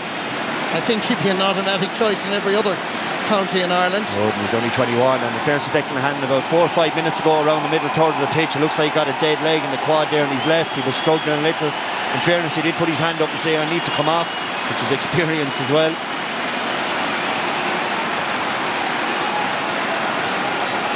Declan Hannon, captain of this Limerick team over a golden era for the Shannonsiders, as Clare tried to find the rhythm again. Well won by Peter Duggan, giving it into the pack. There's an opportunity here, but the first touch by Ryan Taylor left him down. He was unlucky. Comes back out for David Fitzgerald, making an angle for himself, takes a shot in. Nicky Quaid is there, backs it forward. Clare looking for the scores now to get him back into the match. Comes back out for Tony Kelly. Tony blocked down. Brilliant, Kyle Hayes putting the hard work in. The rebound comes out to the All-Ireland and Munster champions, and they're looking like Munster and All-Ireland champions now. David Reedy sending it over towards Aaron Galan.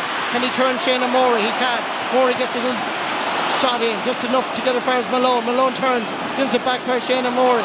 Shane O'Morey bypasses the first challenge. David Reedy loves to run an opponent. Referee says play on. No, he doesn't. Well, he does. He's giving him the advantage. Shane O'Donnell in front of the post. Will he allow it to stand? Yes, he will. That's over the bar. Brilliant play by Clare.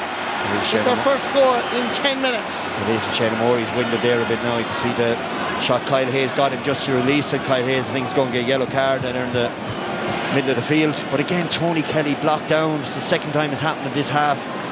We're trying to expect him to get it high over the advancing players. Hurley just hits him. By the way, it's a point Clare really needed. You see here, you see the instant again. Kyle Hayes lined him up. Yellow card. Shane O'Morey looks like he's fine.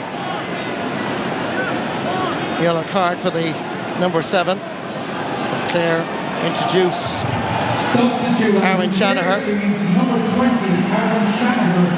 It's Peter Duggan that's going to be making way as Clare rearrange the forward line-up in a hope to break down this Limerick defence. They're 14 minutes or more to reduce down that 4-point advantage that the champions presently hold.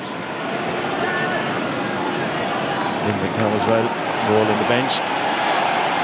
Cathal O'Neill is going to be introduced by John Kiley, who was in the original lineup that was announced during the week. Cathal O'Neill replaces number 12, Tom Morrissey. Richie English also has been introduced. Those two players coming on. Casey, I think, is the one. He's Tom Morrissey and Mike Casey. picked up a knock there. Casey, in fairness, his ankle, he wasn't able to run it off. Good experience to have Richie English coming in. Long puck out, coming down, trying to attack the ball. It's the left corner back, Rory Hayes. Clare under pressure in their own half back line. This time John Conlon is fouled and it's a free for the Banner County boys. There was still time for Clare to rectify the situation here, but they are struggling. The All-Ireland and Munster champions have been absolutely brilliant in this second half. Mark Rogers has taken over the free taking here. The long-range frees haven't worked out for them this afternoon for Clare. He hits this well, it's dropping in.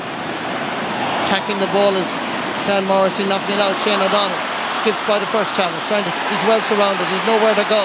Kyle Hayes is in there, still Shane O'Donnell. Kyle Hayes comes away with it. Blocked on this occasion. Good work by Clare, by Aaron Shannon. The hits are going in shoulder to shoulder and a little bit more. Sideline ball. Which way is it going? It's going to Clare. Clare supporters on the far side aren't overly happy with Kyle Hayes. You can see Shannon here, great block. Look at that. Hurley goes in halves as well. Never mind that, he loses the hurley and he goes again. Such courage. David Fitzgerald taking the sideline ball as Brian Lohan watches along the sideline. Again, Shane O'Donnell, David Fitzgerald are going from a very tight angle, and that is lashed over the bar.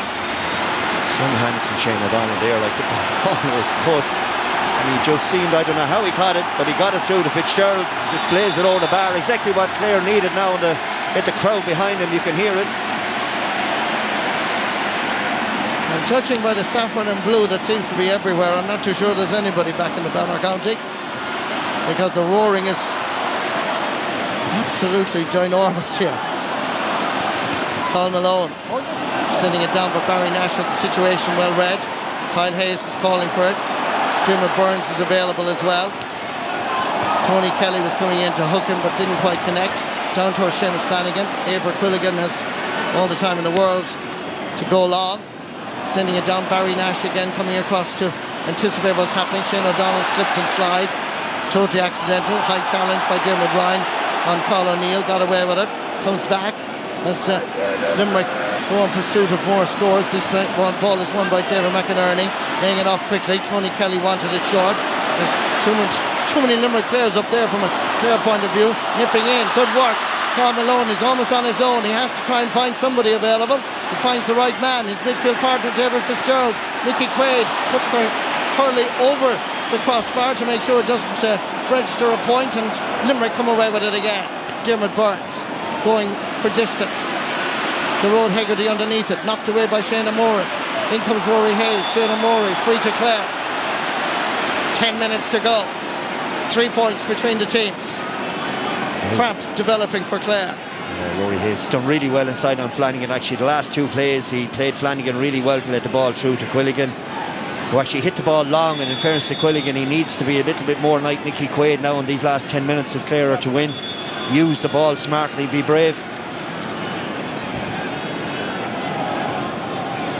Rory Hayes still getting some attention. Tara Donovan is coming off as well with a blood sub in the middle of the pitch. You'd expect he wouldn't be off for long, yeah. Changes necessary, but it also gives both teams a breather in this sweltering heat. It's about 23 degrees, but very humid as well. As Limerick introduced another substitute, that's Adam English. I think the last thing Clare need as well now is Rory Hayes to be out. Just for the record, by the way, Limerick scores in the second half. They were 111 to 11 points down. They've scored 1-8 in the second half to Clare's 5 points. So physically, in terms of possession, in terms of the scoreboard, Limerick have clearly won this second half and won it handsomely, and yet there's only 3 points between the teams. Good hands, Rory Hayes. Eibert Quilligan. David McInerney. Into the middle towards Dermot Ryan. Gets it over first, John Conlon, despite Gerard Hegarty's efforts to block it. Still John Conlon. Stopped on this occasion by Peter Casey. Let's fly with a ball that is dropping in. Aaron Shanahan keeps it in somehow. Nicky Quaid is there.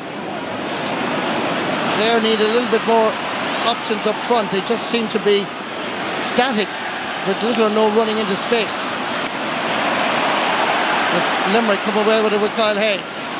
Adam English steps into the cauldron of a Munster hurling final with his very first touch, and that is over the bar. That is a great score for a young man playing in his first Munster final. First touch of the ball, Adam English over the bar, steps out now to sit down again, gets the high five from Diarmaid Burns. But Kyle Hayes again, Marty, has that influence on the game. He got the ball, broke a couple of tackles and got the ball away to Adam English. Long puck out from Eibhear Quilligan, knocked down into the path of Malone. David Fitzgerald wants it quickly. This is David Fitzgerald looking for options available, decides to have a go himself and sends that over the bar for his second point. It reduces Limerick's lead again to 3 points. 7 minutes to go. Can Limerick hold on and do the 5 in a row, or can Clare get back and equalise this match? Two major questions when you've 6.5 minutes of normal playing time left. Ball comes down to Seamus Flanagan. Sideline ball is going to Clare. David McInerney going to take this. Son of Jim, of course, who won a medal back in 1995. Part of the 2013 team that won the All-Ireland as well. Little flick back, David Fitzgerald. It's 2 against 2. Aaron Shanahan, what can he do? He can turn, shoot and score. It's a great response by Clare. They're still in the match. They still have a chance.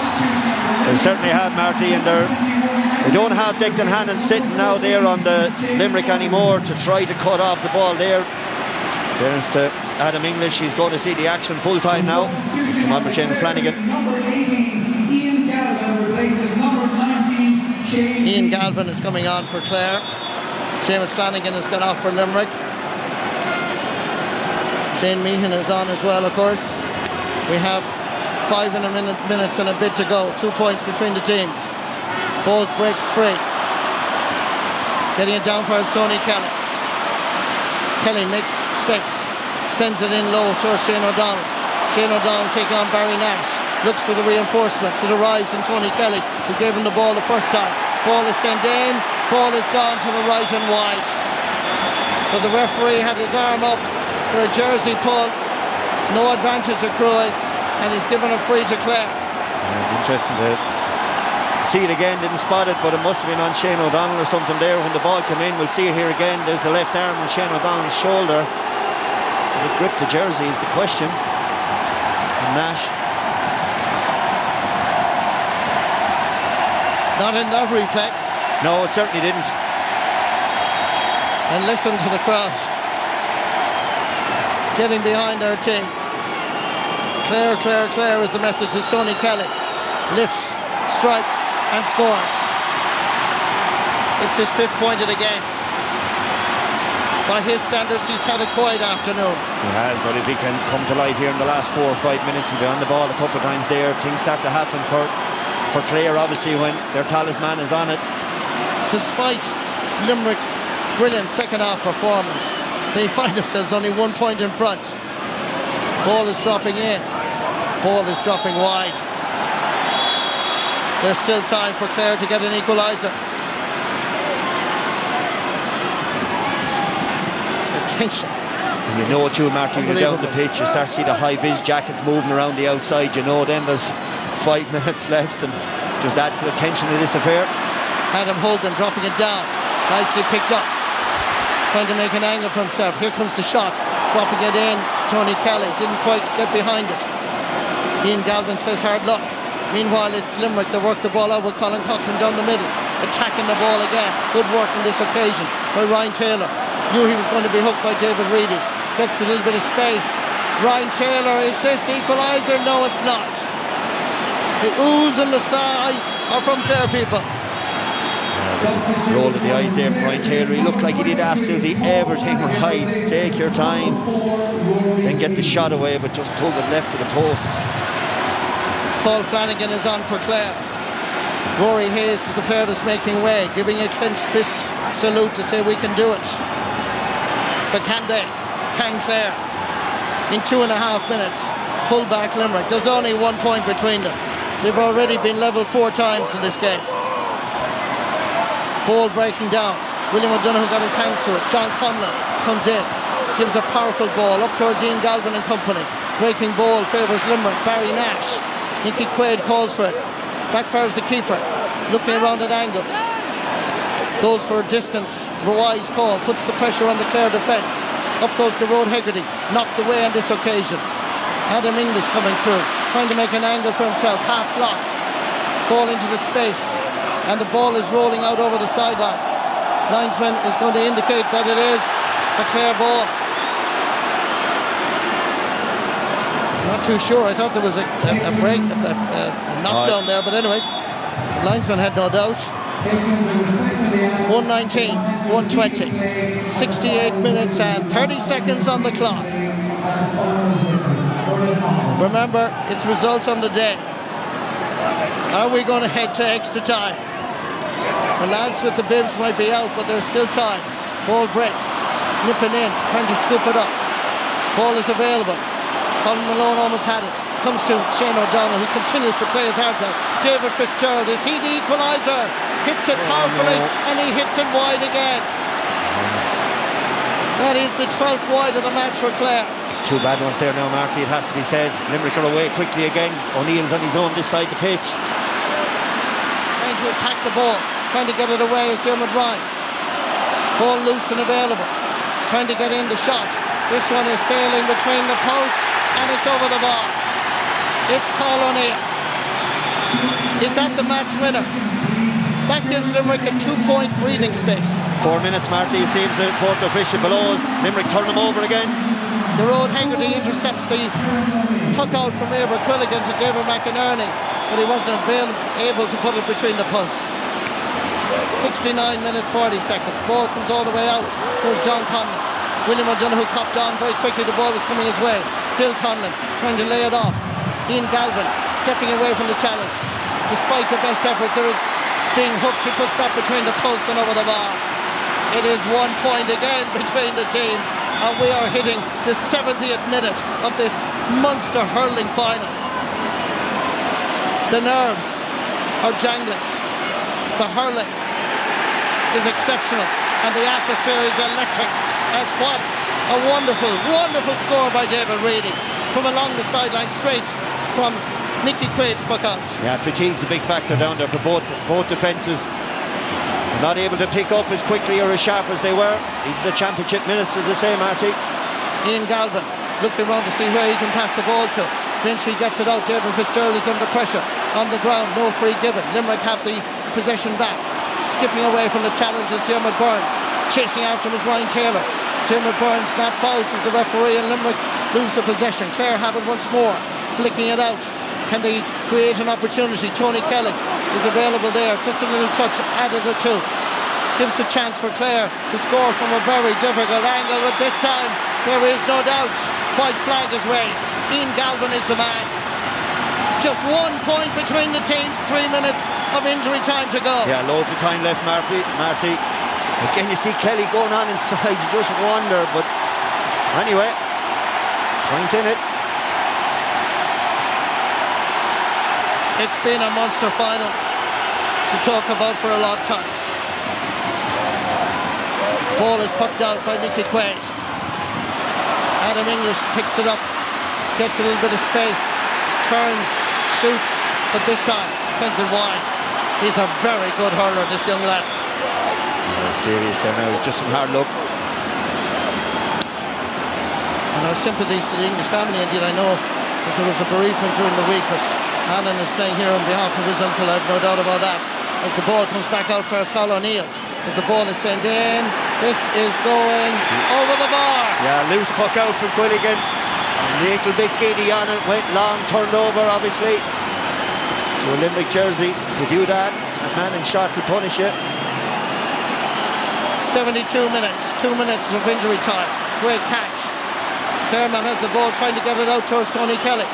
Hit it a little bit too hard. Loose ball available. Dermot Burns puts his head down, flicks it on for Kyle Hayes. Kyle Hayes going to be hooked, trying to stop him. 2 Clare lads. One of them is David McInerney. 7 on 7. Ryan Taylor is there in support. Still Ryan Taylor. Still David McInerney. Hand passing it down the middle towards Ian Galvin, laying it off. Is there anybody in around the house? It's 2 against 2 again. As once more Dan Morrissey comes out to tackle the ball. Limerick have it. Giving it back for Nicky Quaid. 72 minutes and 50 seconds coming on the clock. Going for distance. John Conlon. One man up is Aaron Galan. But Clare have it with Paul Flanagan. John Conlon wants it short. Conlon gets it. 73 minutes now. Just a minute to go. Can they produce something out of this? Dermot Ryan trying to skip away from the shackles of Colin O'Neill. Dropping this in around the house. Aaron Shannon goes up for it. Ball comes down to Shane O'Donnell. Nicked away on this occasion. Barry Nash. Players down on the ground. Barry Nash trying to slow matters down. 40 seconds left in the injury time. Ball is sent cross field. Ryan Taylor has it, or should have it. Is available. Limerick are all back in their own defence now. Game of backs and forwards for the last 40 seconds. Ryan Taylor dropping this in between the D. 3 Limerick players, but it comes instead to Tony Kelly. Tony Kelly goes for the point and scores, and a white flag is raised. There is now just 1 point between the teams, and we're heading towards the 74th minute. And Kinnerk is below with Kiley. The two of them are telling their players to push back down the pitch. Don't sit back. There's only a point in it. We need to win this puck out. We're on the 74th minute. 6 seconds to go. After this, it's all up to the referee. The referee not looking at his watch yet. Who gets the possession here? Breaking ball favours William O'Donoghue. Does a little shimmy to the left. About to take a shot. Ball comes in towards Abercrombie. Leaves it go out. Ball is wide. Quickly taken. There's still time on the clock. John Conlon sends it down the middle towards Shane O'Donnell. For the referee. He's not calling. He wants the puck out to be taken properly. He does. It's not over. It's not over. The crowds are on the field, but they're going to have to be put back. Limerick are celebrating a 1-point victory, but the referee has not blown his full-time whistle. He wanted the puck out to be taken by Eibhear Quilligan. Now, will he just blow the full-time whistle, or will he in fact get everybody off the field and play an extra minute? Brian Lohan is coming on and protesting with the referee, and Liam Gordon is saying, I think, if I can read the body language, he wants the puck out to be taken properly. And I don't think he's going to blow it up on the puck out. Brian Lohan is heading up around to all these players there, explaining what's going on, keeping it wide. Yeah, he's going to let the puck out go, I'd say, based on Brian Lohan's reaction with his forwards. So hopefully everybody gets back off the pitch and we can get going again, and hearts will start racing once more, Marty. How much will Liam Gordon, the referee, allow? Possession for Clare here is crucial, but Limerick have it. Dermot Burns trying to step away, stopped in his tracks. Tony Kelly, Shane O'Donnell. There's a scramble on the Limerick 45, trying to get it up in the hurling. Doing good work as Aaron Shannon gives it back. Here's the right corner back. He's surely fouled. The referee says no free, and the referee blows the full-time whistle. And Clare are protesting that there should have been a free. Limerick are celebrating that John Kiley, in his 11th final previously and won 11 cups, 11 silverware, has done it again. Yeah, Brian Lohan's gone out to the referee there. They're off to wait maybe until he gets him inside. He may have a case, all right. The referee would have thought both players, Tony Kelly and the last to be fouled, were trying to play for it. I'm not so sure, but either way, just hope the referee can get off the pitch here now. Liam Gordon is coming off. Brian Lohan was quickly in to protest. And there looked to be a foul at the very end. It looked like there could have been a free at the very end, but instead the referee blew the full-time whistle. And John Kiley and Brian Lohan have no doubt commiserate and celebrate and congratulate each other. Now this was the incident again. There was a scramble just on the 45-metre line. Aaron Shanahan got it back. See Tony Kelly there, you see, was crashed into by Casey straight in the chest. And then after that, then of course the Clare attacker was bottled up. Claims from the banner obviously will be that the tackle was high around the shoulder, just above the shoulder area. Either way, The result is in the books now, Marty. It sure is, and Limerick have won the Munster Championship for the 5th year in a row. Amazing to equal what Cork did from 1982 to 1986. But these Limerick hurlers are outstanding, and nobody can begrudge them that little bit of history of 5 Munster titles in a row. They fought magnificently in the second half. They were 111 to 11 points down at the break. They dominated the second half, and yet Clare stuck in, and they were still within a shouting distance, within 1 point of the Munster and All-Ireland champions. Limerick, Munster champions, 5 in a row. Marty and Brendan, thank you very much for that, and such scenes here. They had to have take two, the Limerick fans did, but they're going to make the most of them, no doubt about that. Shane, even more history for your county. Incredible, Joanne. You know, people for a long time in Limerick, you know, there was no success whatsoever. You know, to win 5 in a row Munsters is just, it's unbelievable. The job that John, Paul and the management team have done to this special group of players is just second to none. They won by a point today. I know we'll come to the talking point at the end for a finish, but to be able to win all these games that they've been by 1 and 2 points, it takes something special, and they're a special group. Okay, we'll get more on that from you. We'll get Anthony's reaction to Clare's defeat as well. Joe Canning, man of the match today. There wasn't much of an argument about this, was there? No, Aaron Gallant for us, man of the match today.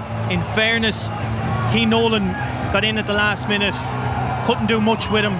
So yeah, fair play to Aaron. He showed his work for Limerick today. He certainly did. Not for the first time. Aaron Gallant is man of the match on Munster final day, and he's with Damien. Thanks very much, Joanne. Owen Cleary from Ayr is here to present Aaron with the Ayr man of the match. Congratulations, Aaron, and thank you very much, Owen. Aaron, how much do you enjoy a day like today? I don't know if we say we enjoyed it for 70 minutes there. We said to get the job done, but I suppose we'll enjoy it now. Look, we've done a massive achievement, 5 in a row, so we'll definitely enjoy it now. I'll pop in here beside you. Just in terms of Conor Cleary missed out today, and I suppose the big job for Keane Nolan to come on days like today, no matter who you're marking, when the ball comes to you and you know you're in the zone, do you just want it to keep coming to you? Yeah, look, I suppose on a day like that, I had the easy job. Like, I had the likes of Dara and Declan giving in perfect balls, so it doesn't really matter who you're marking. But I suppose just to touch on Conor Cleary there, he got an awful injury a couple of weeks ago, and hopefully he recovers well soon. Can you make any sense out of that game? Like, in terms of the first half, they looked to have a little bit of a march on you, but they maybe missed 2-1, and in the second half you seemed to clog up all that space and kind of turn the screw on them. Sure, look, I don't know, it's hard to put into words. There's nothing between the two teams. You've seen that for the last couple of years. What was it for a finish? Maybe a point or 2 points. They could have very easily come out on top as well. So a super team, to be fair, and they definitely put it up to us today. A last question for you. For the first few years of your career, I was talking to you about the step up you made from the B team under 16, and you're sick of me talking about that, but for the last 2 or 3 years, to reach the level that you have, and as a team the level you have, how have you managed just to kind of keep it ticking over, keep those desire levels up day after day? It's a great help, like going to training there Tuesday, Friday, Sunday, and you're meeting the likes of Paul Kinnerk, and like the stuff that man can teach you is unbelievable, so you'll be foolish not to want to keep learning. So it's a credit to Paul as well, and he has that impact in the whole, on the 37 people on the panel, so fair play to him. Okay, enjoy yourself, enjoy the win, congrats, Aaron. Sound, Damien, thanks a million. Back to you, Joanne. What a performance Aaron Gallant had from start. He tired possibly towards the end, but he had done so much damage at that stage. Another man, of course, you would have soldiered alongside, Shane, when they badly needed and when Limerick weren't particularly performing well in the first half, and then when they came roaring out in the second half, he was there. Yeah, listen, we said it at half time. He was just given an exhibition throughout the whole game from minute one. You know, in fairness to Shane Amori, when he did come on, he done quite well. The first ball he went in, he won it. But I mean, he was the man early days. He was the man that kept Limerick in the game. To be fair, the ball that was going in was unbelievable. I have to say that now as well. And he did reference that as well. But he's downplaying it. It's what he did when the ball came in was just, you know, with all Joe, myself, anyone that played in the forwards, you dream of getting a ball like that. But David Reedy was unbelievable in the second half. Great ball in. At this stage, Keane Nolan, he was on a yellow card. He couldn't take him down. He stuck it into the back of the net. It's the diagonal ball that probably killed Clare throughout the whole game. He was a man on fire. I have to say that, Joanne, it's very easy for us to stand up here in a fancy box and talk about the game that we love. But Clare got it wrong today. Right, Keane Nolan, it's his first day out, throwing him into a Munster final and then leaving him there for 55 minutes. You know, Shane Amori, the change should have been made earlier, and you know, he just he had one of them days that we'd all only love to have In a Munster final. fairness to you, Shane, you did argue that the ball in the first half was a bit wide. That was the best ball in terms of near the goals, and once he won it, then the goal is on. But I agree with you. Like, I wouldn't mind starting Cian Nolan because he has played a good lot. But he should have been gone at that stage. No, look at the young lad is only there to do his best. He should have been gone, Joanne. The change was there. We had Shane O'Mora, we had Paul Flanagan. They both did really well when they came on. So that change should have been made. But in fairness to Cian Nolan, right? No matter if you had any cornerback in there, if you had Sean Finn in there, he couldn't handle Aaron Gillane today. The ball going in is so good. There's only so much a cornerback can do. I know they can gamble, but Gillane is so good in behind as well that if they change it up and hit it in long, he's under pressure. The problems happened out the field. I wouldn't necessarily blame Cian Nolan. The problems happened out the field that Limerick had the time to hit great ball in. 100%, Joe. That didn't lose the match, Joanne, as we've seen. It's the misses Clare had lost the match. From Clare point of view, credit to Limerick. Great champions find a way, and they did. What do you think about that, Joe, saying the issues, Shane, were out the field for Clare? I couldn't agree more with him, but what I'm saying is I'd agree with Dalo. Start, no problem, but I mean, make a decision, make a substitution earlier on. That's just a big thing. As I said, very easy to do it from here, but it was quite obvious today. From Cian Nolan's point of view, because this is going to be difficult for him, isn't it? I think he nearly looked relieved when he was finally taken off. Maybe so, and it's an awful baptism of fire to fire a guy in and a guy of Aaron Gillane's calibre. I think maybe they just put Adam Hogan in there first, but anyway, it is what it is, and he'll tough yo, keep you there to fight. End of the day, the wides near in the fourth quarter cost Clare. The wides beat us and the balls dropped short and the balls blocked down. Yeah. So we lost again. These men in green are used to making history, and they've done it here on their home patch. So Declan Hannon about to put his hands on the Mickey Mackey Cup once again. So back to Marty. Yes, indeed. Look at that for a sea of green and white. As once again, another chapter in the story of Limerick hurling continues on with this golden era. They're an exceptional group of hurlers. They were tested this afternoon and they responded magnificently with a great second half performance. And nothing or anyone can take that away from John Kiley, Tom Morrissey and the rest of the Limerick squad. It really is a special moment. As Aaron Gillane deservedly gets man of the match in this Munster hurling final. With John Kiley, remarkable managerial career, 7 years in charge, and certainly finding it difficult to believe the moment. Ger Ryan, chairman of the Munster Council, hands over the Mick Mackey trophy in the presence of the president of the GAA, Barry McCarthy, to Declan Hannon. Limerick, Munster champions, 5 in a row. Well done, Limerick.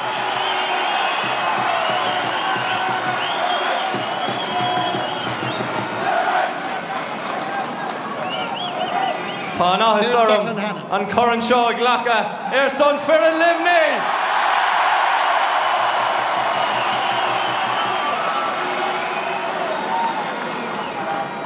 I'm not going to delay you too long today because I can feel the party atmosphere bubbling over already. So just to John Kiley, the management team that he's put in place over the last number of years to give us everything we need to perform on the pitch today, to do 5 in a row in Munster. John, the entire management team, thank you very much.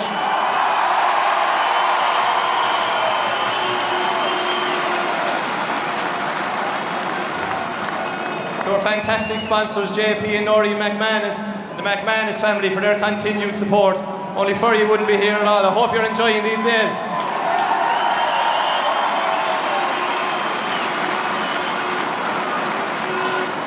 To the Limerick County Board, who do everything possible, again, to put us onto the pitch in the best way we can. To Mike, Sean, Seamus, thank you very much and the best of luck for your term.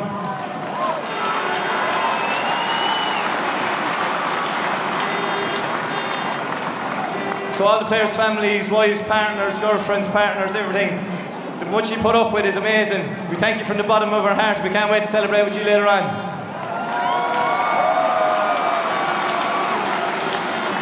To today's match officials, no doubt a very tough game to ref. The conditions, the tightness of the game, just congratulations, you did a very, very good job.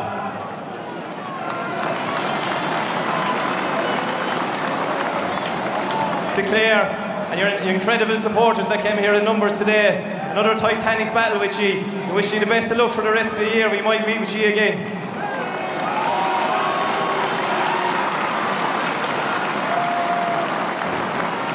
And finally, to the most fantastic supporters in all of Ireland.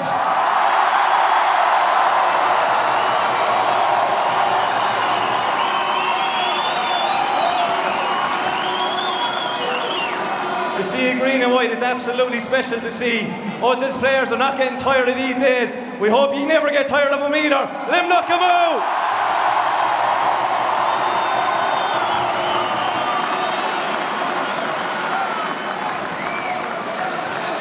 You would imagine that Declan Hannon would be getting bored of all these trophies he's to lift, but no, he looks like he's enjoying every single second of it. Why not? Such an incredible record for John Kiely. 12 finals, 12 victories. That's just unbelievable, Shane. Oh, it's incredible. You can only dream of days like this. I remember 2013, Joanne, we played Cork here in the Munster final. Hadn't won one in a long, long time. And the scenes here are nearly better, and that's after winning 5 in a row. You know, what the management team have done, I keep going back to it. You know, they have the best management team in the country. You know, the best psychologist, the best manager, the best coach, the best selectors. They have a fantastic county board, a fantastic sponsor, all pulling in the one direction. That's the difference. Everybody's pulling in the one direction. As I said earlier, there's no difference. The fact that you're winning all these games by 1 point, by 2 points, that makes a massive difference. Anyway, the crowd here behind me are going wrong. He's fairly milking it now. Dalo, turn around there, turn around there, turn around there. I'm sure you can see that behind us. They're dancing just like Shane Dowling here is in the Gaelic Grounds, and why not after that? The year is only started. I'd say stop dancing, Shane. Stop dancing. Anthony's reminding them there's still a way to go in this championship. Having said that, and for all of these celebrations that are going on here, and for all of what Shane just said about everybody pulling in one direction, will Clare feel very, very hard done by the fact that they did not get quite a straightforward free to level things at the very end? Yeah, I suppose we have to talk about it, right? It was at the very end. Clare tried to turn the ball over here, shin it on, but watch Tony Kelly straight in. Peter Casey, I think it was, got him. And here, even just after this, they win the ball back. Shanahan gives it to Hogan, goes through. William O'Donoghue takes him out high. We have to talk about it. They were 2 frees they probably should have got. Like, people say he ended the game, 1 point game, but you know, that's life, I'm afraid. Dalo will probably speak of it, you know. It's chaos at the end though. I mean, the quick puck out should have been allowed to be taken with the pitch invasion, John. Clear the fields. 2 frees there should have been given. I still not whinging about it because we miss so much. You don't deserve to come out on top in a game like that, but still played heroically and have to learn from this year as opposed to last year. It's like I'm in House Limerick here. There's like a nightclub going on behind us. Well, Damien Lawler is about to attempt the impossible and communicate with the Limerick manager John Kiely. John, I guess you'll remember days like this when you're 80, 90. If you get that long, please God you will. I hope I'll remember them. No doubt they're special, you know. Everyone knew this was going to be just different, you know. And when we arrived today coming up the Innes Road, we were met by a sea of Clare jerseys and tens of thousands of people from Clare, and you know, it made the hair stand in the back of your neck. You knew you were heading into something that was going to be very difficult, and it turned out exactly that way. You know, we probably were that little bit better, but we just found it hard to shake them off. You know, they're a very united team, they're a very top quality side, and you know, they've shown that in the last number of years they've been getting better and better with every season. We knew today was going to be a massive challenge, so just thrilled for my boys. I think they showed tremendous resilience. Our bench gave us a huge impact today. I think it was the difference really in the finish. Thrilled for Adam English. You know, they've suffered a very difficult 24 hours with his uncle passing away yesterday morning, and for him to come on and play as he did, you know, I think he gave a fantastic testament to his uncle, you know. So I'm delighted for him, delighted for the group, delighted for Paul and all the coaches, Caroline and all the backroom staff. They did a tremendous job getting preparing the boys for today, and the boys paid them in spades. One last question for you. They probably missed maybe 2 goal chances in the first half. At half time, what did you do to regroup? Because they never got a sniff really until the very end. Not an awful lot, to be honest with you. You know, we felt at half time our aggression levels and our urgency under the breaking ball was just that bit off, and they were winning the breaking ball, particularly on their own puck out, and we weren't doing well enough on it. I think we rectified that in the second half. Paul identified it and we sorted it. Other than that, you know, we just found more energy, you know, we found more cohesiveness. You know, we probably should have had a few more points on the board, maybe a goal, but listen, just delighted to get the win. It was an incredible victory, and I think, you know, for the boys to have won 5 Munster titles on the trot is a remarkable achievement for this bunch of men, and something that can never be taken from them. John, 12 finals, 12 wins. Congratulations to you and your players and backroom team. Well done. Thank you very much indeed. Thank you. Yeah, congratulations to John Kiely, congratulations to Limerick. Quite possibly not the only piece of silverware that the man beside me is going to be picking up this year after the season he's had. Tom Morrison, congratulations to win 5 in a row. You keep making this history. Does it just keep feeling as good every time? Yeah, definitely. You know, you don't have to look at my reaction to see how good it feels. I think if you look out behind us, everyone. Don't get them started again, Tom. You know, even. You say 5 in a row and you say, does it feel as good every time? I tell you, if you ask anyone, this is very reminiscent of coming back to the Gaelic Grounds after 2018, winning our first All-Ireland after 45 years. So I tell you, we don't get tired of it, and they definitely aren't getting tired of it either. Certainly not. This man beside you, you broke his heart today, Anthony. They're breaking my heart regularly now, Joanne, but a team I hugely admire, you know, and keep finding the answers, Tom. Half-time, down a goal. Clare probably doing most of the hurling according to the stats. What's the talk? Yeah, to be honest, the talk wasn't like we felt we were going okay, we felt we were going well. You said Clare were doing most of the hurling. I actually felt like we were well in the game, you know. I felt it was 50-50, you know, and it pretty much was. Only they got that, I suppose, you know, a fortuitous goal off the upright, and they reacted fastest and they were that goal ahead. But other than that, like we were just matching them, or they were like, you know, it was very, very even. But it was just, you know, stay relaxed and stay doing what we're doing, and you know, maybe just be a bit more aggressive on breaking ball, and I think we just tidied that up and we got on a bit more possession and were able to get a few more attacks and a bit more clinical in front of goal then. Was that the message at half time, to be more aggressive? Because your half back line and your midfielders definitely became more aggressive at the start of the second half and pushed up a little bit more. Yeah, I think so. You know, I felt we were positioning actually was very well, it was very good, but you know, I think we just left maybe 1 or 2 balls, easy possessions, you know, as a player that you'd expect to be gathering and, you know, starting an attack, and we probably just weren't picking up those balls, and we were letting them drop, or they were getting a hurley, and or we just weren't strong enough with our body to make sure that we did get those balls. And you know, that was pretty much the message. You know, you got to mind the ball and you got to be aggressive and make sure that you do get it, even if it is an easy possession. That you could, I suppose, they were getting a lot of their maybe joy off that, and you know, we felt if we could just get a foothold in that, you know, that we get a good, I suppose, you know, second half going forward, that would work for us. Tom, just I referenced there afterwards, Limerick are winning all these games by 1 point or 2 points. It can't be a coincidence. It's not a coincidence.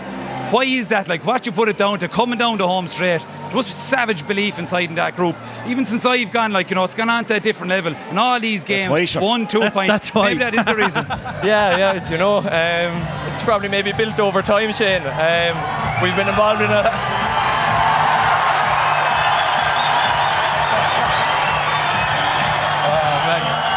The DJ's doing a good job today now, we can barely hear. Spike, is it? But yeah, you look, we've been involved in a lot of these games throughout the year, Shane, you know yourself. And I think 2018 and everything's kind of bounced since then. You know, you gain confidence. We've been in that situation, as you said, this year alone so many times, but the last 5, 6, 7 years so many times as well. And look, we haven't come out the right side every day. We lost to Clare a few weeks ago by a point here in the Gaelic Grounds. We lost to Kilkenny in 2019. But yeah, majority of the time, you know, we still remain calm and composed coming down that home stretch. And, you know, we have full belief that what we do will get us over the line. Good bit of water to still flow under the bridge, Tom. Sorry? Good bit of water to still go under the bridge, but could you see a third day in July? Yeah, sure. Both teams had a very good Munster campaign. Only a point has separated us so far. You know, I think, you know, whoever's going to be in, I suppose, the last 4 when we're there are going to be 4 very, very good teams. You know, the Leinster teams will have a big say in this championship as well. What's happening in Leinster? So, you know, nobody knows that. Talk about happening Munster, over there, but you know, we've had just last year against Galway and Kilkenny put us right to the, you know, the edge of our collar as well in just last year alone. So yeah, look, it's been a brilliant championship so far, and I think as a spectator and, you know, as a player, it's just been brilliant to be involved in and brilliant to watch and enjoy. I don't think that was so much a question as a threat, Tom. Finally, is it more difficult, you think, to get through the Clare defence or that crowd to get back to your teammates? I say it'll be a tough enough job to get back to my teammates now. He's never getting back. They are noisy and they are many. Tom Morrissey, thank you so much. Celebrations here in Limerick, they are likely to go on for a very, very long time. Tom, and Shane are off to join them while we introduce a Kilkenny man into the mix in studio. Should make for an interesting backdrop for the build-up to our second provincial final, Kilkenny versus Galway, live from Croke Park.